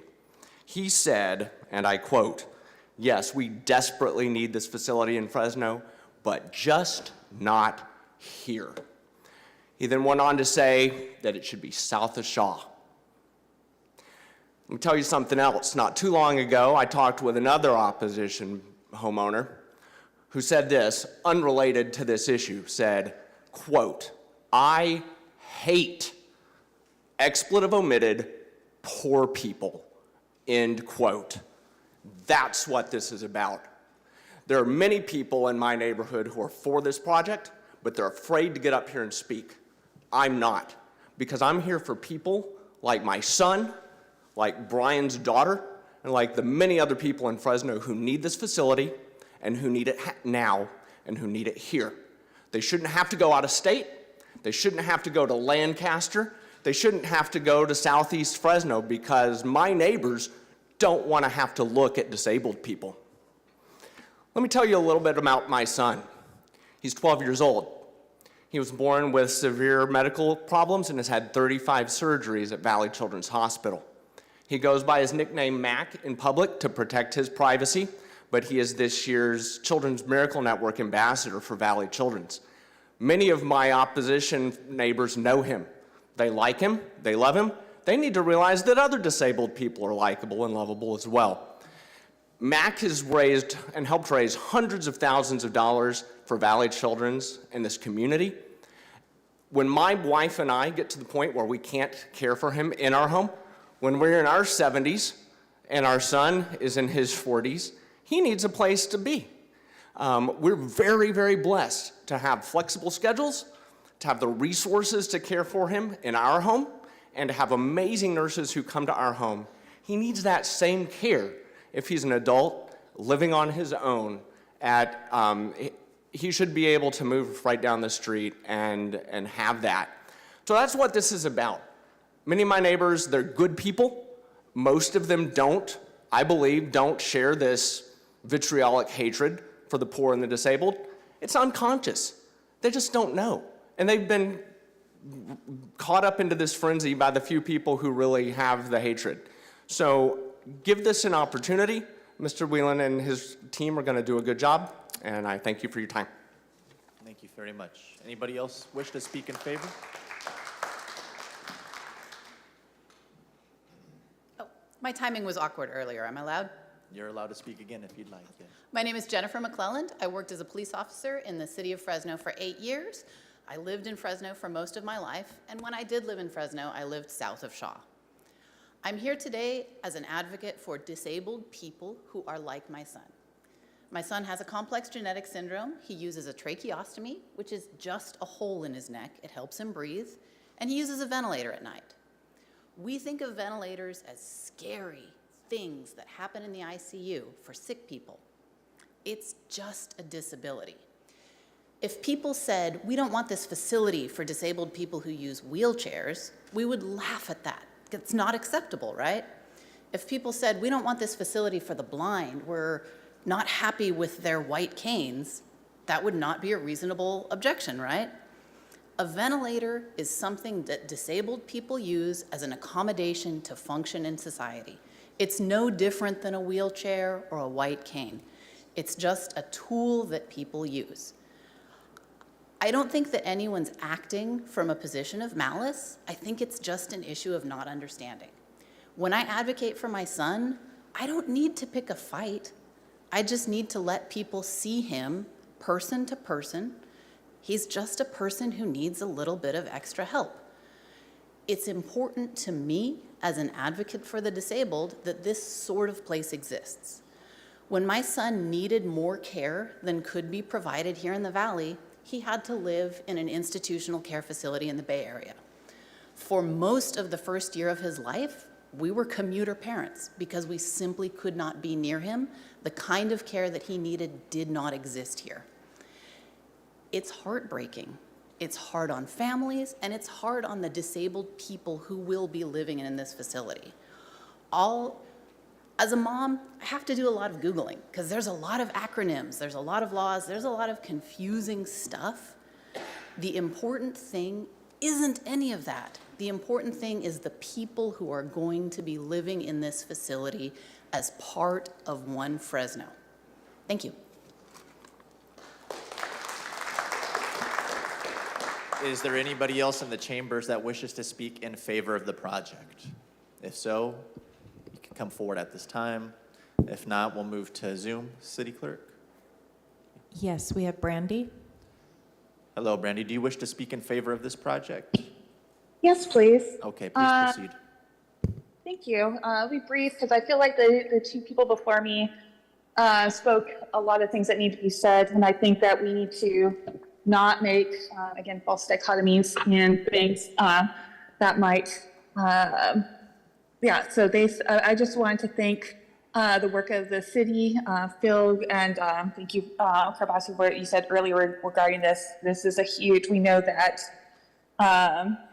these resources are desperately needed, that we never have enough of the supportive care residencies that we need in Fresno, and getting this is a tremendous asset to our community. I believe that the people before me that spoke are correct, and I think that we need to see this as an asset, and also that having residences within community is an asset to everyone. This is an asset. This is an amazing thing that we're getting for our community, and I hope that that would be taken consideration, and just want to express my support.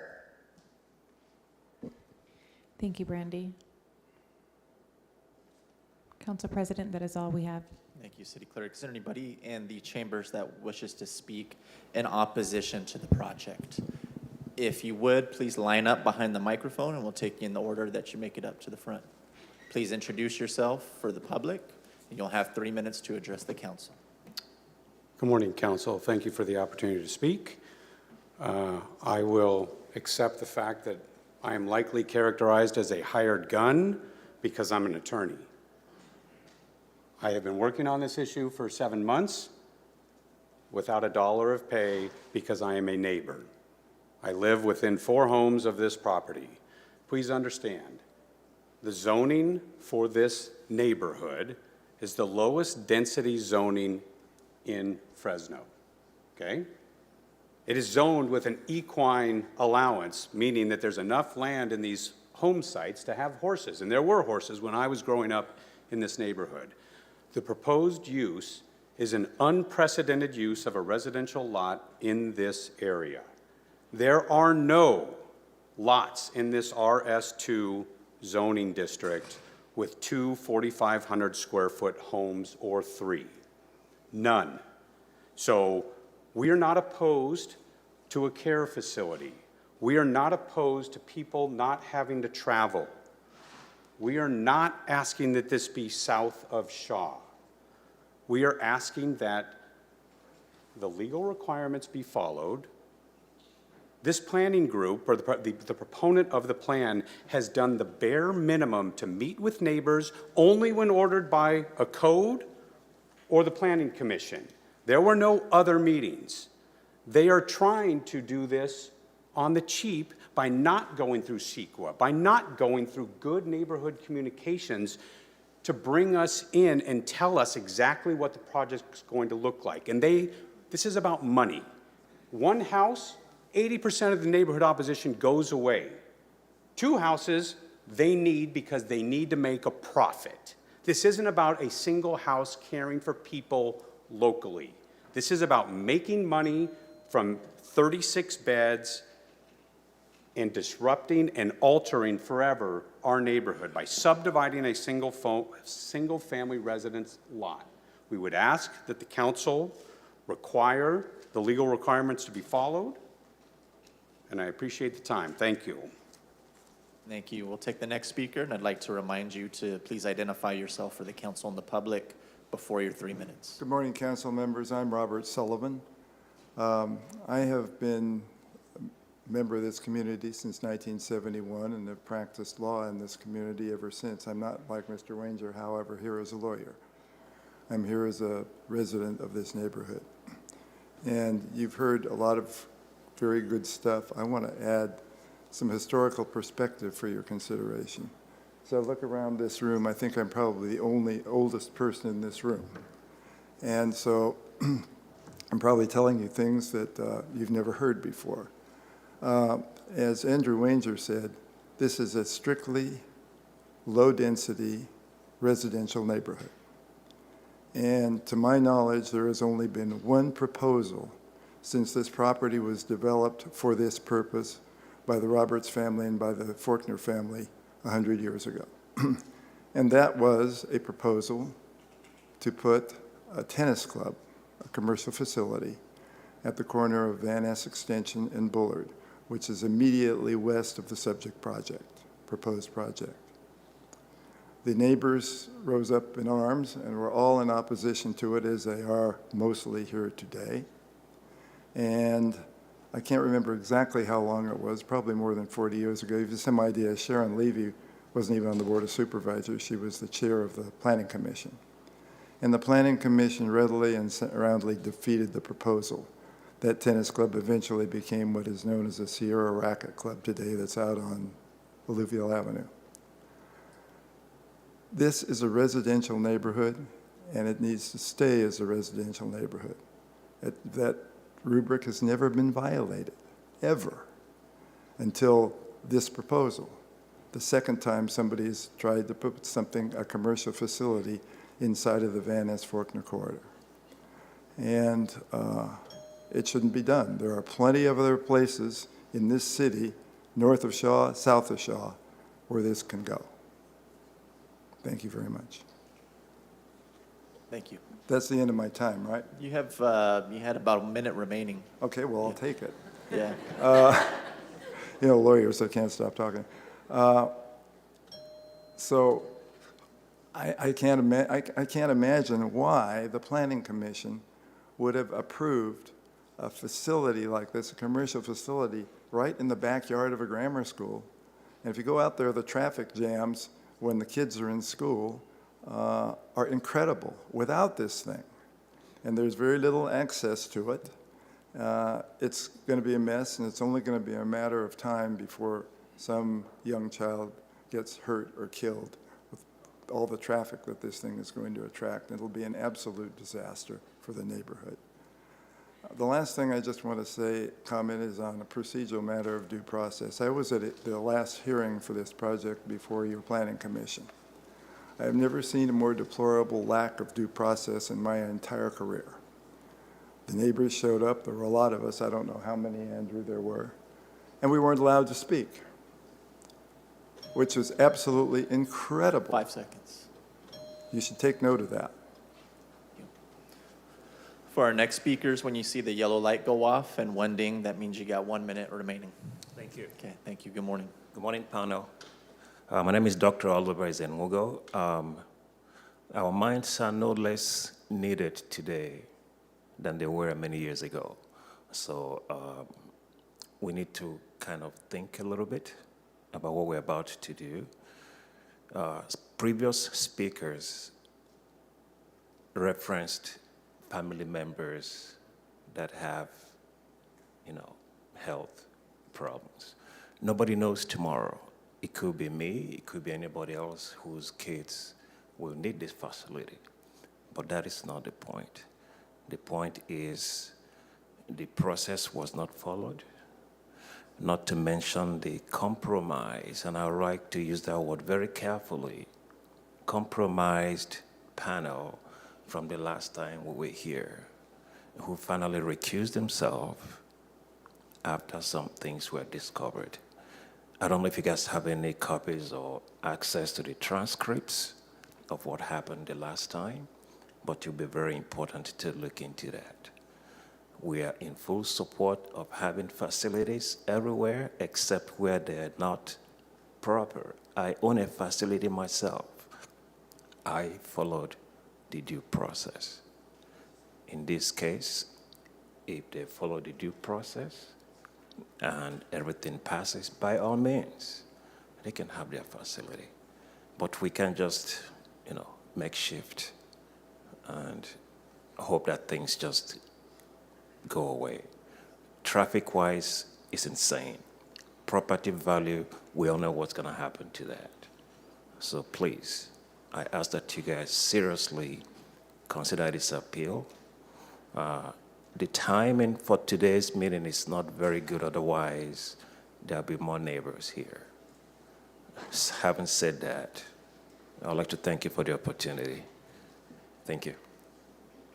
Thank you. Hello, my name is Brad Holman.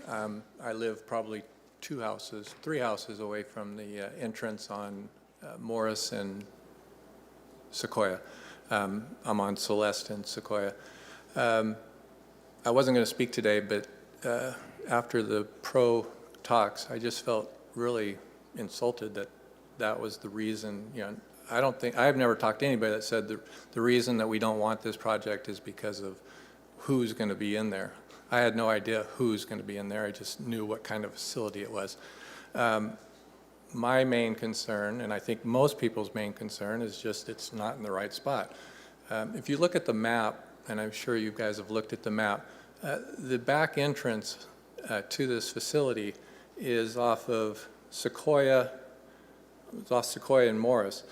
Sequoia is only the length of the school, dead ends Roberts there, dead ends into the project. The other entrance is Celeste that dead ends at the school, turn left, dead ends there. Morris is a small drop-off spot for the parents to drop their kids off at school. It's a one-way street, dead ends at Faulkner. Robert dead ends into Faulkner. I can't think of any other facility in Fresno, commercial facility, that has access from the back coming through neighborhoods that, there's not even a direct road. It's just, you have to make 3 turns to get into the facility. And they're all small roads. And then, of course, you've got Malik Elementary School, which, as one of the other persons said, 8 o'clock in the morning and 3 in the afternoon, you can't even get through the streets. So it just doesn't make any sense. I mean, I can see entrance off of Bullard, but having that back entrance through not even, main streets or something, it just doesn't make any sense. So if you really look at the map, that's what I would have you look at and just say that, this just doesn't make any sense. Anyway, thank you very much. Anybody else in the chambers wish to speak in opposition to the project? Seeing nobody coming forward, City Clerk, do we have anybody on Zoom? There is no one on Zoom. Okay. Would the applicant like to make a rebuttal at this time?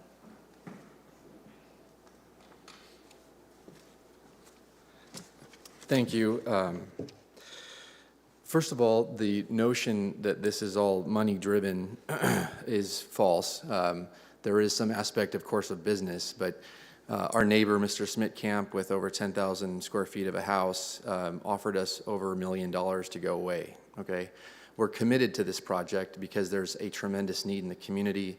And if that wasn't abundantly obvious from Mr. Campbell and from Jenny, I think that would be a mistake. Ingress and egress, we have already discussed with the neighbors. We've had many meetings about coming in and out off of Bullard. And so that's something that we've discussed at length because we don't want to get in the way of the school that's right across the way. With respect to the claims about the Planning Commission, absent any evidence, they've made criminal accusations, and that was something that was advanced 2 days ago, and I think that's kind of illustrative of when the argument is lost, you accuse people of, bad things. But I think that one thing that has been lost is that we have been extremely diligent. The city staff has been extremely diligent. The issue has been studied. The concept of CEQA is one that is at the outset exempt. It is exempt, and that's something that the city attorney's office will, of course, has already shared in some of the exhibits, but I just take exception with some of those comments. We wish to be good stewards and good neighbors. I've gone out of my way to meet with neighbors many times over, and sometimes neighbors just disagree, and it is a by right use, and so for that reason, we respectfully request that the June conditional use permit be confirmed. Does the council have any questions? Thank you very much. All right, I'm going to go ahead and close the hearing at this time. I'm going to bring it up to the dais for comments, questions, and I'll entertain motions at this time as well. The first colleague I have punched up is Councilmember Arias. Councilmember, the floor is yours. Thank you, Council President.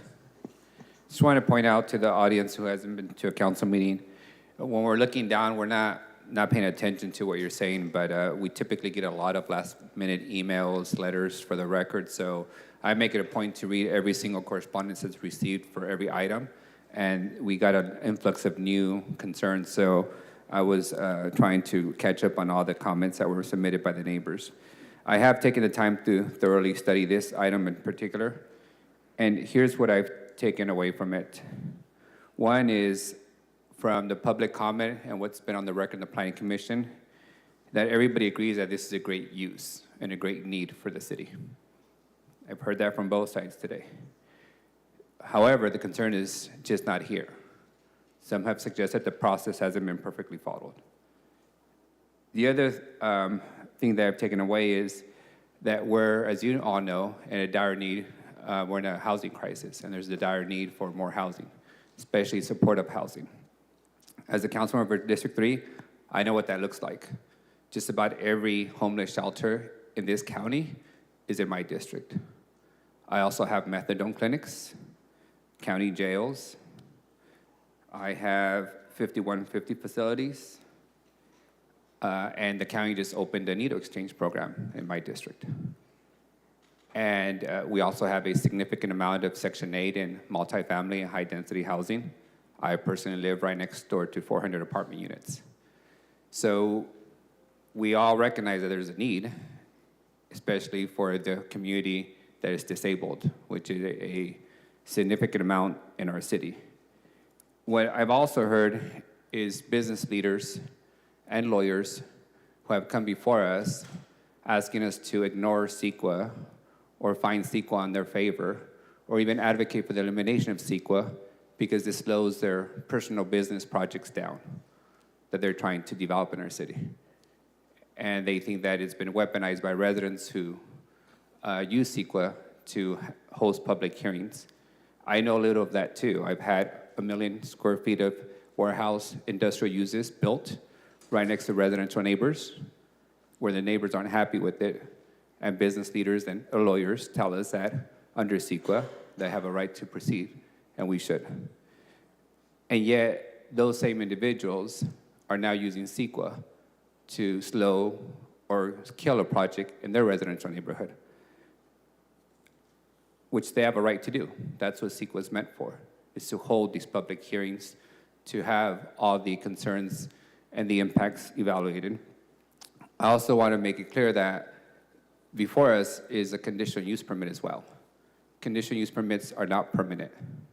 the body does have a right to revoke a conditional use permit if it doesn't adhere to the conditions in that conditional use permit.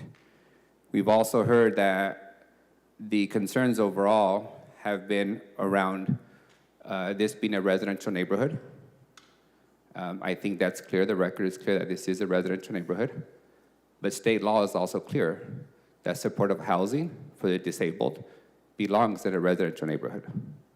That those individuals, residents of our city, have a right to live in a residential neighborhood. We've also heard that this area is not meant for commercial use and that it would create traffic. I recognize that too. But we also know that there's a 5-acre parcel next door that's routinely used for commercial purposes, fundraisers, events, things of that nature that generate traffic. So how folks who own an acre, 2, 3, 4, 5 acres in a county, island, or city within our community, how they use their personal properties, their business. But when they use it for non-residential uses, it does create traffic congestion. When you facilitate events and fundraisers and political or non or charitable, it generates traffic. And you ultimately have to be a good neighbor to the folks next door. But the question before us is quite simple, is based on the record provided, based on the evidence before us, should we deny this appeal? And should we adopt the findings to allow residential supportive housing for the disabled to open in a residential neighborhood as required by state law and within the city's authority? And should we approve a conditional permit for that? I have found that that is the case. They have met the necessary requirements for us to accommodate that. So I make a motion to deny the appeals before us and adopt the environmental assessment dated May 24th, 2023, and approve the conditional use permit without any additional conditions so that supportive housing for the disabled can operate in that property. Second. I got a motion to deny the appeal and uphold the original conditional use permit. Got a second from Esparza. I have Annalisa, Councilmember Perea, punched up at this time. Thank you, Council President. Okay, so just a few clarifying questions, because I heard some conflicting statements from both sides. I think this one would be for the planner. Does the zoning allow for this type of use? I heard someone say that it does not. It's a kind of complicated question. It's detailed in the staff report. The Congregate Living Health Facility is not identified as a specific use in the Fresno Municipal Code. However, Article 67 does allow the director the discretion to kind of consider it a certain use. So we did classify it as a residential care facility, which is permitted with a conditional use permit in this zone district. Okay, and so that's our path that we chose to Correct. process this. Okay. And then the current proposal is 3 buildings or 2 buildings at this point? So the original proposal was 3 buildings. The action by the Planning Commission downgraded that to, but reduced that to 2. But from what I hear, the motion is to move forward with the 3 as original? To clarify, the motion is to approve the planning director's recommendation and action, which is the original proposal. Okay, So 3 buildings. that would be correct. Okay. So just to be sure then, the CEQA assessment that was conducted was for the 3 buildings originally. And then our attorneys feel confident that this project was able to meet all the conditions required to claim a Class 32 infill exemption? Yes, Is that correct? we stand by our analysis, and we have Assistant City Attorney Talia Kaluri here if you have any more specific follow-ups, but we do stand by our assessment. Okay, no, those were my questions. I just wanted to be sure that we followed the rules. Our city attorneys feel confident about that, and that we have met all findings in order to allow this into this specific zoning designation, as well as we meet all the requirements in order to successfully claim the Class 32 exemption. Okay. Yes. Okay, thank you. Seeing nobody else punched up at this time, we have a motion and a second on the table. Is there any opposition? Just an abstention due to a conflict. All right, seeing none, the item passes 4-1. Thank you.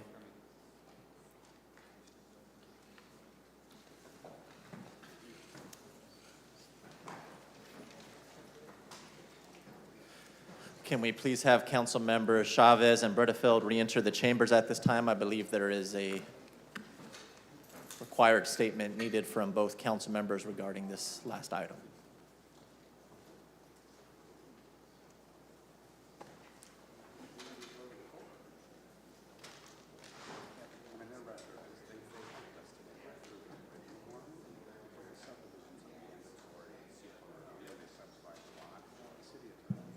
All right, Council Councilmember Chavez, President? I'll start with you. Yeah, if I could just read a clarification, I want to, on the advice of our city attorney, say for the record that I recuse myself from this 1005 item because I received a contribution over $250 from a participant in the proceedings, so I didn't want to participate. Thank you. Councilmember Chavez. Councilmember Bredefeld? Yeah, I too also want to state on the record that I had to recuse myself because of donations above $250 with the new law. So I had to recuse myself from this hearing. Thank you for those disclosures. We'll move on to the contested consent calendar at this time. We'll go in alphabetical order, starting with 1B as in boy.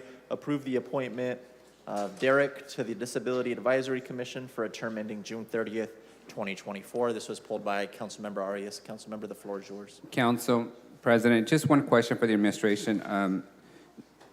We still have a expired position in the Planning Commission, and we just heard some complaints about their experience. But what I'm more concerned about is when are we going to fill that expired Planning Commission appointment, given the multiple conflicts of interest that they've had to deal with? I think the moment that we get some applications in and suitable candidates to be able to fill So you those have not vacancies. received any candidates? We have, but we haven't selected anybody for the vacancies. All right. City Attorney, can you get us a memo on how long a position can remain expired before we have to take action on that expiration? Thank you. With that, I'll make a motion to approve. Thank you. Motion by Arias, second by VP Perea. Any opposition?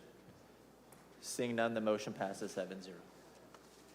Yes, City Thank you, Clerk? Council President. I just want to clarify on that last item, the 1005, the vote was 4-0 to 1. The 4 yeses, 0 noes, 1 abstention. Thank you for the clarification, City Clerk. All right, we're going to move on to item 1D as in David at this time, actions pertaining to the rebudget of American Rescue Plan Act grant funding within various departments. This was pulled by Councilmember Arias. Councilmember, floor is yours. Council President, I had my questions addressed yesterday and this morning by a city manager, so I'll make a motion to approve. Motion by Arias, second by Esparza. Any opposition? Seeing none, the item passes 6-0. Oh. 6-0, I believe? Yeah, 6-0. All right, 1F as in Frank, actions pertaining to the Fresno Fire Department's firefighting turnouts. This was pulled by Councilmember Arias. Councilmember. Council President, who's here to address the item? Oh, fire. I had to do some Google searches on what exactly we were buying. It looks like it's the standard uniform for firefighters. Correct. Ted Ceremonial, Fresno Fire Department. The firefighter protective equipment ensemble is what this contract's for. So it's everything from the boots to the helmet and everything in between. My only question is, what happens to the existing equipment that you replace? Typically, our existing equipment is utilized until it is no longer testable, which means it fails the test to be put into service, or it expires through the 10-year process. Once they reach that point, we'll utilize those turnouts in our recruit schools for all of the hard things that we do that don't require firefighting type stuff. So if we're practicing dragging or removing victims, those turnouts will be used on our firefighters during those exercises so that we're not tearing up good turnouts. Got it. So it's not like a police car that's no longer good that you just, Right. get rid of, you continue Right. using it. Right. That's my only question. Motion to approve. Thank you. Motion by Arias. I got a second from Bredefeld. Any opposition? Seeing none, the item passes 6-0. That'll bring us to 1H as in Henry. Actions pertaining to the award of a construction contract for City Hall North and South parking lot security camera project, adding a total of 40 security cameras in the north and south parking lots. This was pulled by Councilmember Arias. Councilmember? Yeah, my questions were related to I still have PTSD from the security fence, but the city manager addressed the concerns or the updates on when that's going to be activated. I didn't want to go into another city hall project before we finish the first one. So with that, motions to approve. Motion by Aria, second from Bredefield. Any opposition? Seeing none, the item passes 7-0. All right, that'll bring us to 1L, actions pertaining to the FY24 position authorization resolution. This was pulled by myself. Good morning, Director Mosier.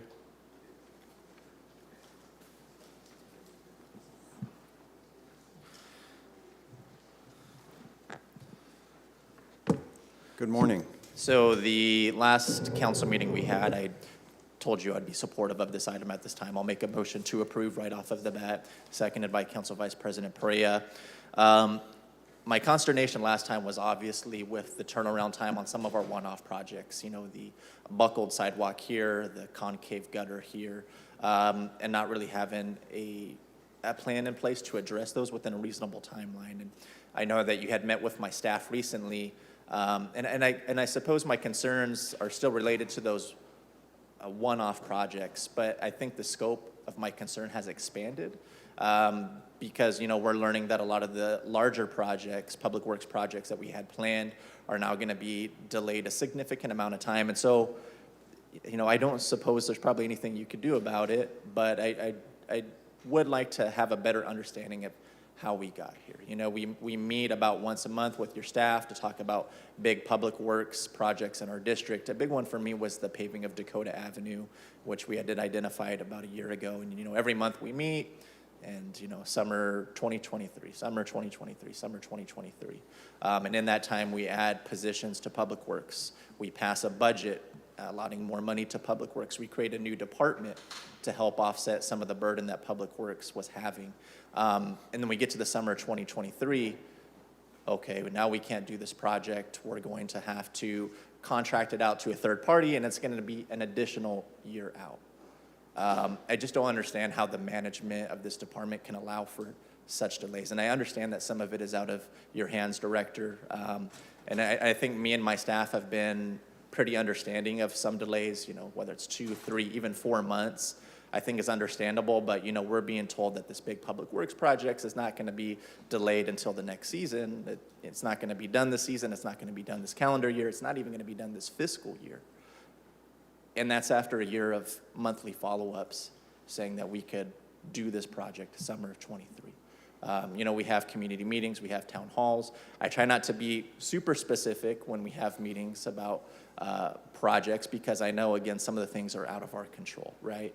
But to have projects like this delayed over a year, I think is unacceptable for me and my constituents. So it's not just the one-off projects that we're being told are going to take 3 or 5 years. It's the planned large public works projects that we've been communicating about for nearly a year have suddenly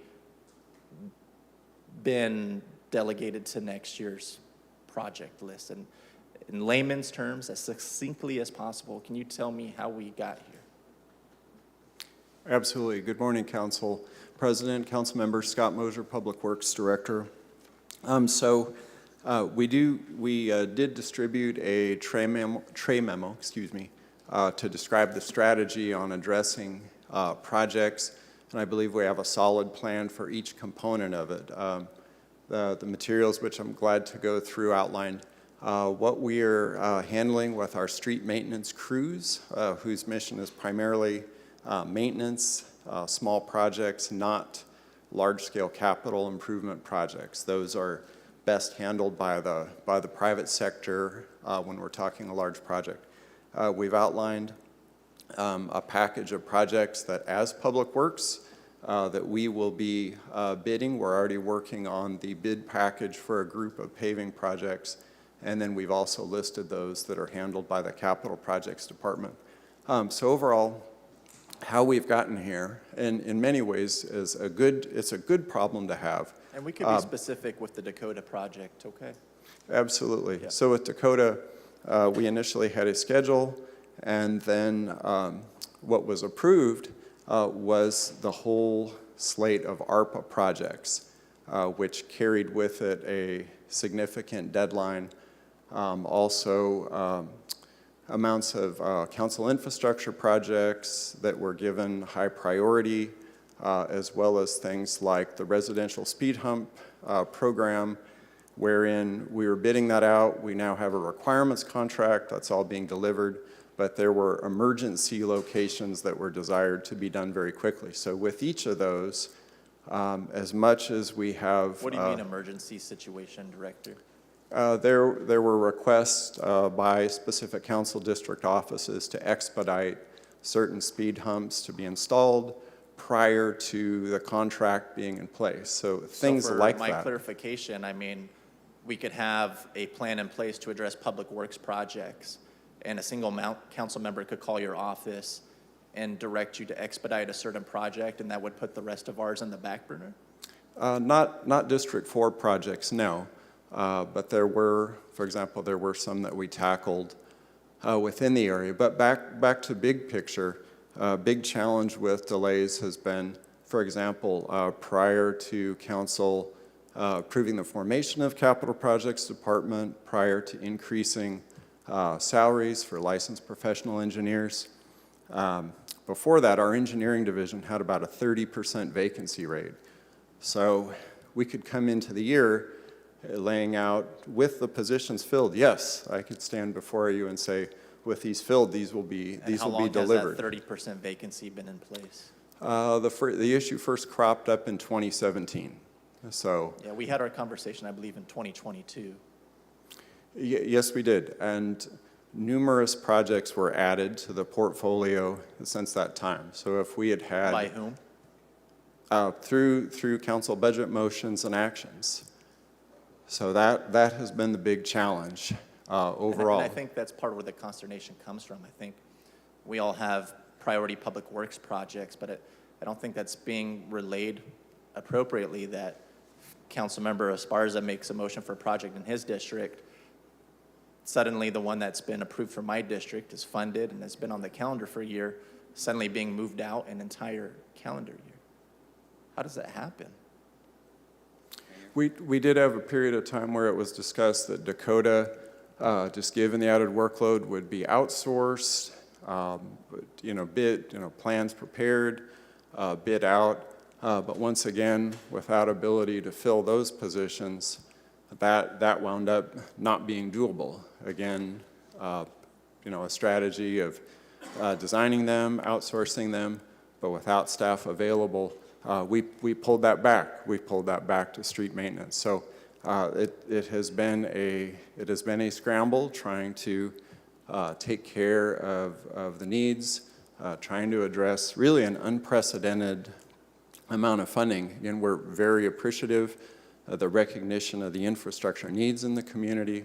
But again, there's no excuse. For example, Dakota Avenue being delayed, perhaps we should have taken a much stronger position, just simply to say this project has its spot in the schedule, and basically saying no to anything else. But we did allow that. I'm not asking you to say no to anything else. We all have competing priorities, but I think an expectation is set during our monthly check-ins, especially when there's a consistent message month to month about the timeline of a project. And so while I'm supportive of the item today, because I gave you my word last time, I want to make it clear to the city manager, I mean, I can't be expected to continue adding additional resources or positions to this department when I'm seeing my projects delayed 3 to 5 years for the small one-offs, and the ones that have been consistently scheduled are now being pushed out a year, even though we've had a year's worth of follow-up meetings going over a consistent timeline.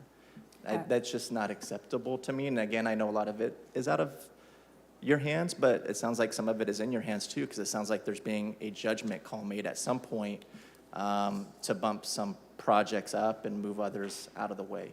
And we do a lot of communication with our constituents and lay out expectations. And so just wanted to let you know what my position will be going forward unless this is addressed in a significant way.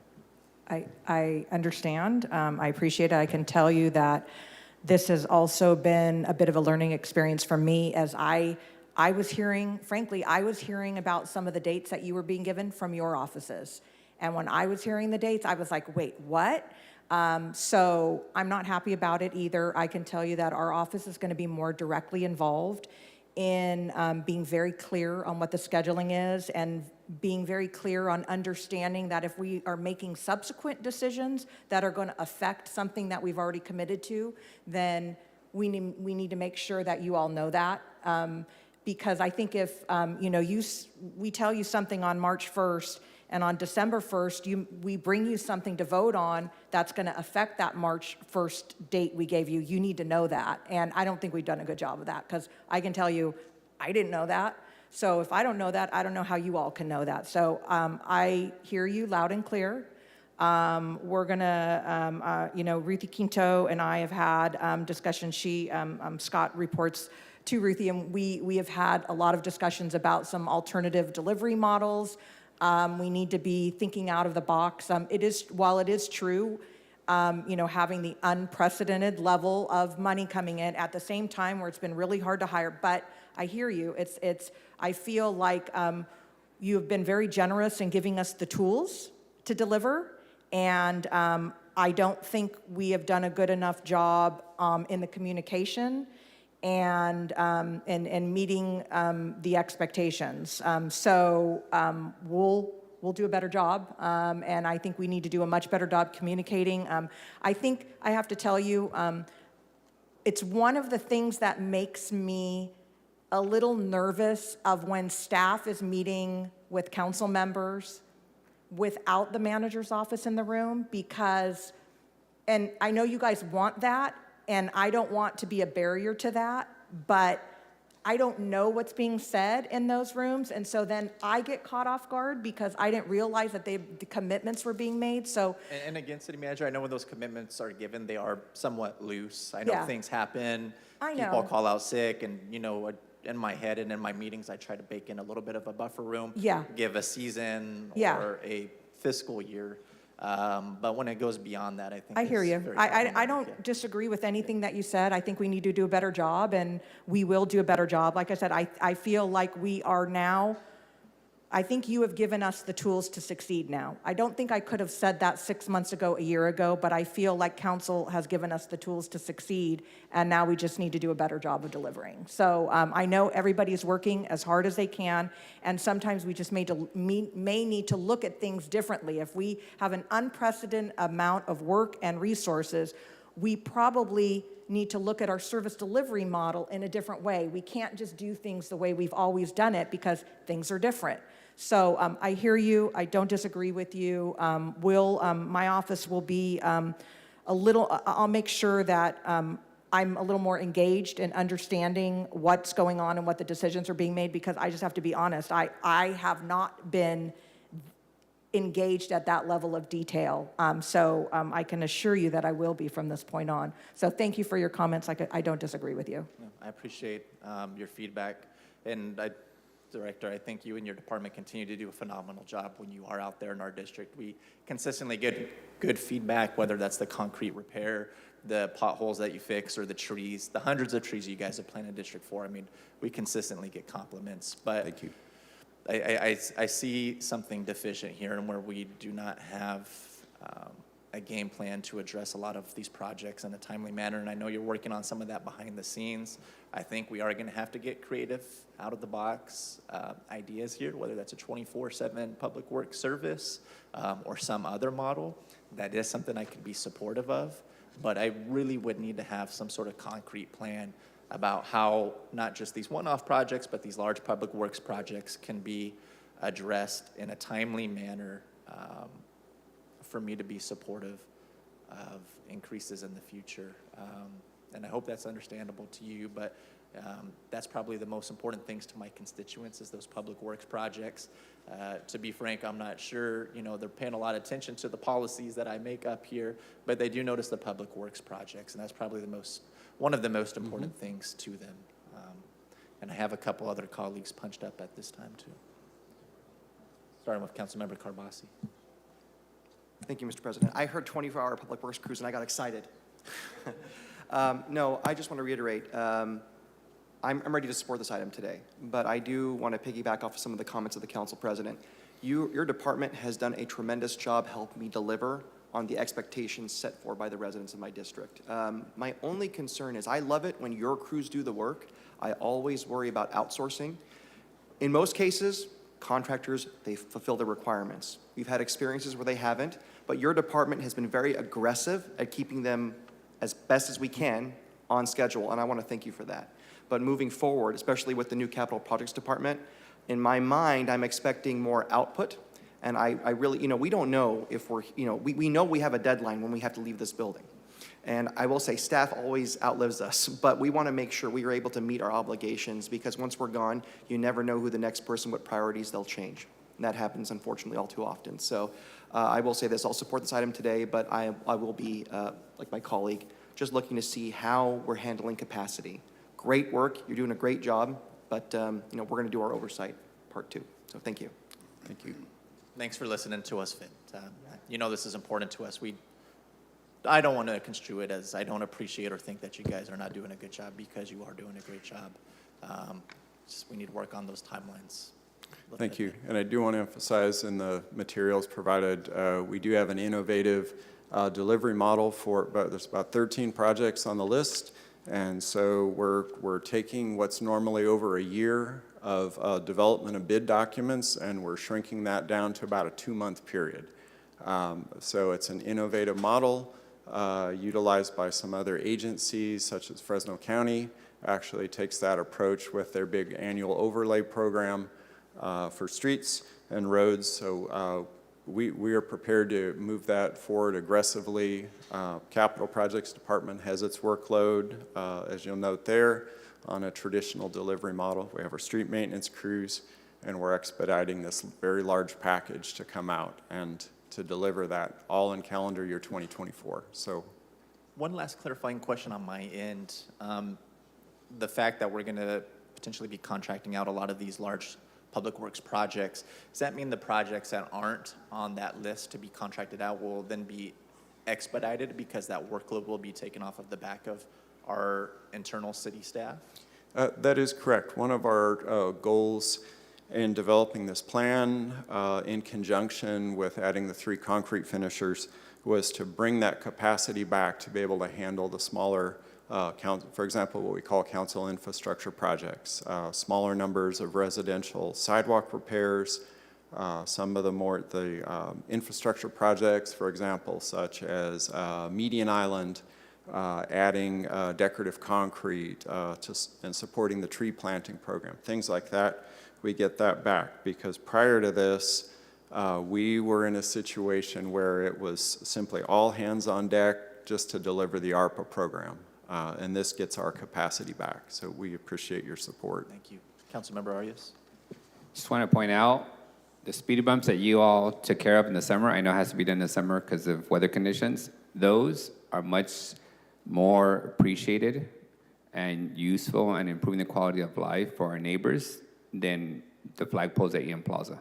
So please continue to prioritize the stuff that improves the conditions for neighborhoods, and maybe we put the other decorative stuff in the back burner. I don't want to see the neighborhood improvements in any way delayed.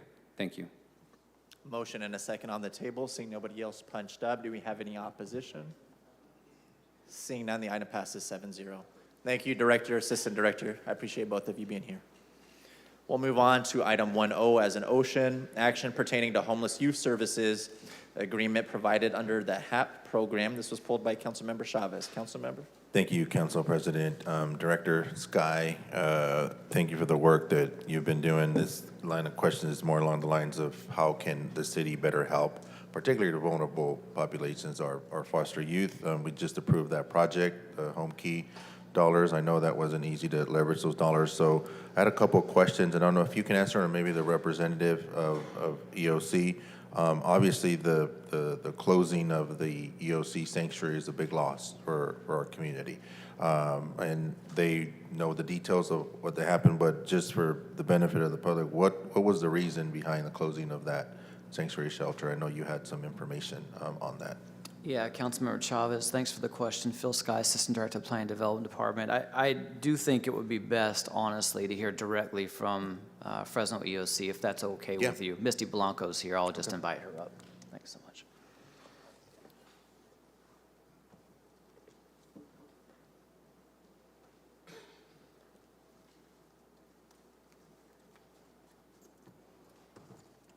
Good morning. Misty Gatti-Blanco, Sanctuary Director with Fresno EOC. And so to address your question, Councilmember, we saw a significant decrease in the number of unaccompanied youth, homeless youth, I should say, I'm so sorry, seeking assistance through the shelter. I think that's for a number of reasons. Fresno has never really had a large population of unaccompanied homeless youth. And so a lot of the services that were sought through the shelter was at risk, right? And what I mean by at risk is it was a lot of parents seeking services for their family. And so that still exists. It may not exist in that location, but it still does exist through our Safe Place program and through our triage that we can do in-home. But as far as the unaccompanied minors, we just haven't. We do a really great job that if we do have a runaway that still could come to the site, either N or T, to do our job to get them back reunified with whoever that may be, right? A family member, parent, guardian, and we offer those in-home supportive services as well. So and I'm glad you mentioned it. So I got this question at one of our community centers. We still have the Safe Place logos across schools and community centers. And I think we have that partnership with the city where you hop on a bus and they will take you to. So for example, a youth that's, just endured trauma or wants to go to a safe place, where would they go if they wanted to participate in that Safe Place? So they still would go to any of those locations, right? Any of those locations would then contact us. We would make available transportation to them, whether we pick them up, however that might look. If it's through our city buses, they'll get dropped off now at our T Street location. We've updated all of our partners to make that because we do have the 24-hour staff available. So that program does still exist. I do presentations in the community. I just did one with Boys and Girls Club to make sure they're well aware of the services and availability. And so that does still exist today. So you have that service available for them. So they went in there, they would be either transported to the T Street location or other EOC locations? Or No, they'll just come to T Street, yeah. Okay. So you really, the sanctuary place is in your words, it wasn't being widely used by walk-in folks. So it's mainly family members bringing them in and asking for services? Yes, and when you say widely used by walk-ins, I would say unaccompanied homeless youth, because that was what the shelter was supposed to be used for. Safe Place is a very different program. The youth shelter was supposed to be used for unaccompanied homeless youth, just similar to our transitional shelter is for homeless youth 18 to 24. Okay. And for the purpose of this grant for Director Sky, maybe it's a question for Director Sky. So what would be, you mentioned 4 beds that would be available. Who would the population that we're going to be serving be those 4 beds for? Yeah, council members. So this particular agreement, which came by way of a request for proposals, EOC was one of the respondents, and this is the agreement being recommended to council today for approval, would fund 4 bridge housing beds at their T Street location, which Misty just mentioned. There are already under contract, and we fund an additional 2 beds at the T Street. Now, those 2 beds have already been approved by council. But we have 4 additional that we're adding. They also have 4 beds over on N Street, also bridge housing beds that the city also funds and are currently under agreement. So in total, you're looking at 10 beds that the city is currently funding. These are bridge housing beds for youth ages 18 to 24 who generally have their vital documents and are really waiting to identify a permanent unit that they can lease up. They have income, they're ready. They just need a bridge between where they are right now and that permanent unit that they're going to lease up. So are these for, I mean, Misty, you're very familiar with this. Are these for the folks that are emancipating already out of or still in the system? So they could be in the system, they could be street homeless, or they could be couch surfing. So it really just depends on what that looks like for them. They just have to be unstably housed. The nice thing about the funds that this funds through the city, is there a little looser term than like, let's say HUD regulations, right, where they have to be street homeless.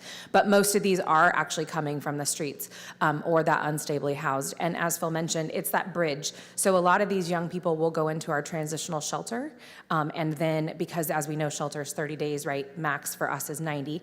And they need that assistance because they've maybe identified an apartment, as he mentioned. Maybe they're going to reunify back home. Maybe they're going to go move to live with a family member. We've had all of those situations. And so they need that extra time. And so these bridge beds allow us to do that. And the reason I'm bringing this up, I live very close to the facility that they have over on Barton and Huntington.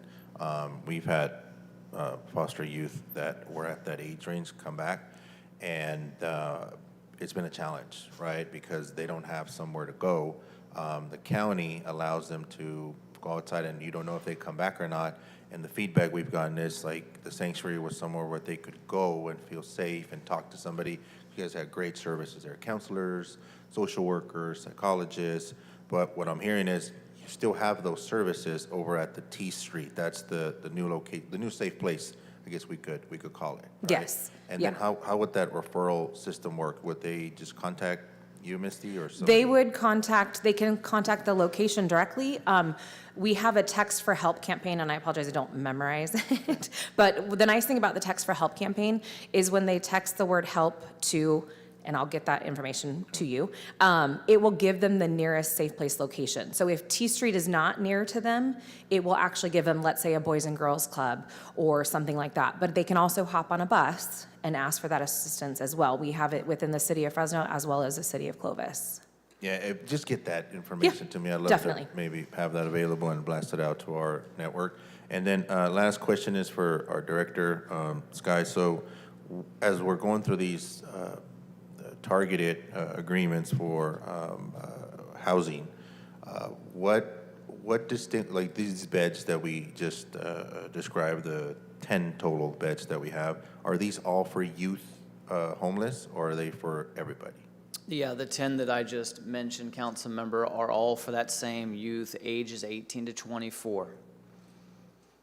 Do they have to have a special criteria, or is it just that age? So the HAP funding that we're talking about today as part of this agreement are both intervention and prevention dollars, and truly, you know, being able to provide bridge housing for this demographic that is housing insecure, which is why they've reached out to EOC and said they need help, is really preventing youth homelessness, and it's a significant investment. And the last question, how many of these funding pods are we going after in the future for this specific population? Yeah, so at the moment, council member, we aren't pursuing additional dollars. We have 2.6 million. So in our HAP allocation that comes from the state, we have about 2.6 million that has to be set aside by legislation to serve youth. We have already we have about 1.1 million that is not currently obligated. We just released an RFP. EOC responded to that RFP. We'll be releasing another RFP. So we have some dollars that are available now still to serve youth in this age bracket, and we intend to do so. And I'd love to work with you on that next phase. That's something that's very important and very badly needed in our community on there. So thank you for that. That's all the questions I had. I'll make a motion to approve. Motion by Chavez, second by Carbasi. Have Assistant City Manager Barfield punched up. I just wanted to help you, Misty. Your number is, text the word SAFE to 4HELP. It's 44357. Yep. 44357. You see, even City Manager Barfield has his EOC hat on. We never lose that once we go through that. Thank you. All right, a motion and a second on the table. Seeing nobody else punched up, is there any opposition? Seeing none, the item passes 6-0. Thank you very much, Assistant Director. Second to last, we have 1R, as in Robert, award a construction contract for the base bid plus all 8 add alternates in the total amount of $8,646,293 to Avision Construction, Inc. of Madera. This is pulled by Councilmember Arias. Thank you, Council President. Just one simple question for staff. We've been working on this new park in West Fresno for a while now.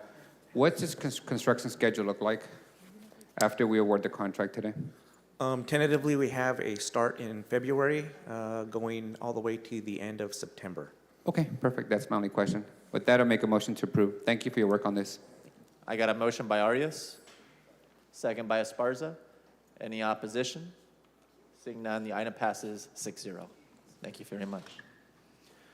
Our final contested consent item is 1W as in William, award of requirements contract to Scrub Can, Inc., a California corporation, to provide janitorial services at Department of Public Utilities facilities for an amount not to exceed $499,824 per year for 1 year with an optional 1-year extension. This was pulled by Councilmember Arias. Councilmember. Thank you, Council President. I do have a few questions on this item. I noticed that this vendor was not the lowest bid. I think they were 5 out of 6 in pricing, but we went with them. Can you explain to me why we would not go with the lowest bidder? So, good morning, Council. Brock Buki, Director of Public Utilities. We went through the formal process of soliciting proposals from various companies to provide janitorial services for DPU facilities. Currently, the low bidder in this round is providing services at our wastewater reclamation facility and the DPU O&M facility. We have worked with them to try to get them to bring their level of service up, and they continue to fail in that regard. So, through the ranking, that weighed them down pretty heavily. And there were other vendors that were a lower price than this vendor. Do those vendors have the same issues? The review committee had the criteria that's part of the package here, looking at cost, ability, past performance, conformance to terms of conditions, financial stability, and other was the last item. Yeah. Through looking at the proposals, the level of completeness of the proposals, each firm was ranked, and the Scrub Can was ranked #1, and Olympic Cleaning was #2. Okay. Ultimately, the panel felt that Scrub Can provided the best service. It was definitely insightful for me to understand that we only weigh price point as 20% of the overall score. I thought for some reason price would be more heavily scored, but that's understandable, that's staff's process. This contract is a prevailing wage? Yes. So it is? And is this vendor currently unionized, or are they a non-labor provider? Do you know if they're a union? You can just get back to me on that. Yeah, we can get back to you. And then what job classification will they be using? What job classification have we provided them to use for this work? For the DIR reporting? Yeah. We'll have to get back to you on that. Okay, can you get back to us, because there was an issue in the past with what kind of job classification we use, because we are essentially outsourcing work from the city. All right, and those were all my questions. Thank you for your comments and your responses. Make a motion to approve. Motion by Arias, a second by Esparza. Seeing nobody else punched up, is there any opposition? Seeing none, motion passes 7-0. Thank you, Director. That'll conclude our open session items for today. I believe we have just one closed session item. City Attorney, we'll take that now in the closed session room. Can you please report the item and whether or not we'll be reporting out afterwards? Thank you, Council President. In closed session today, we have item A, conference with legal counsel, existing litigation, Veronica A. Flores versus City of Fresno. We do not expect to have any reportable items after closed session. See everybody on November 2nd.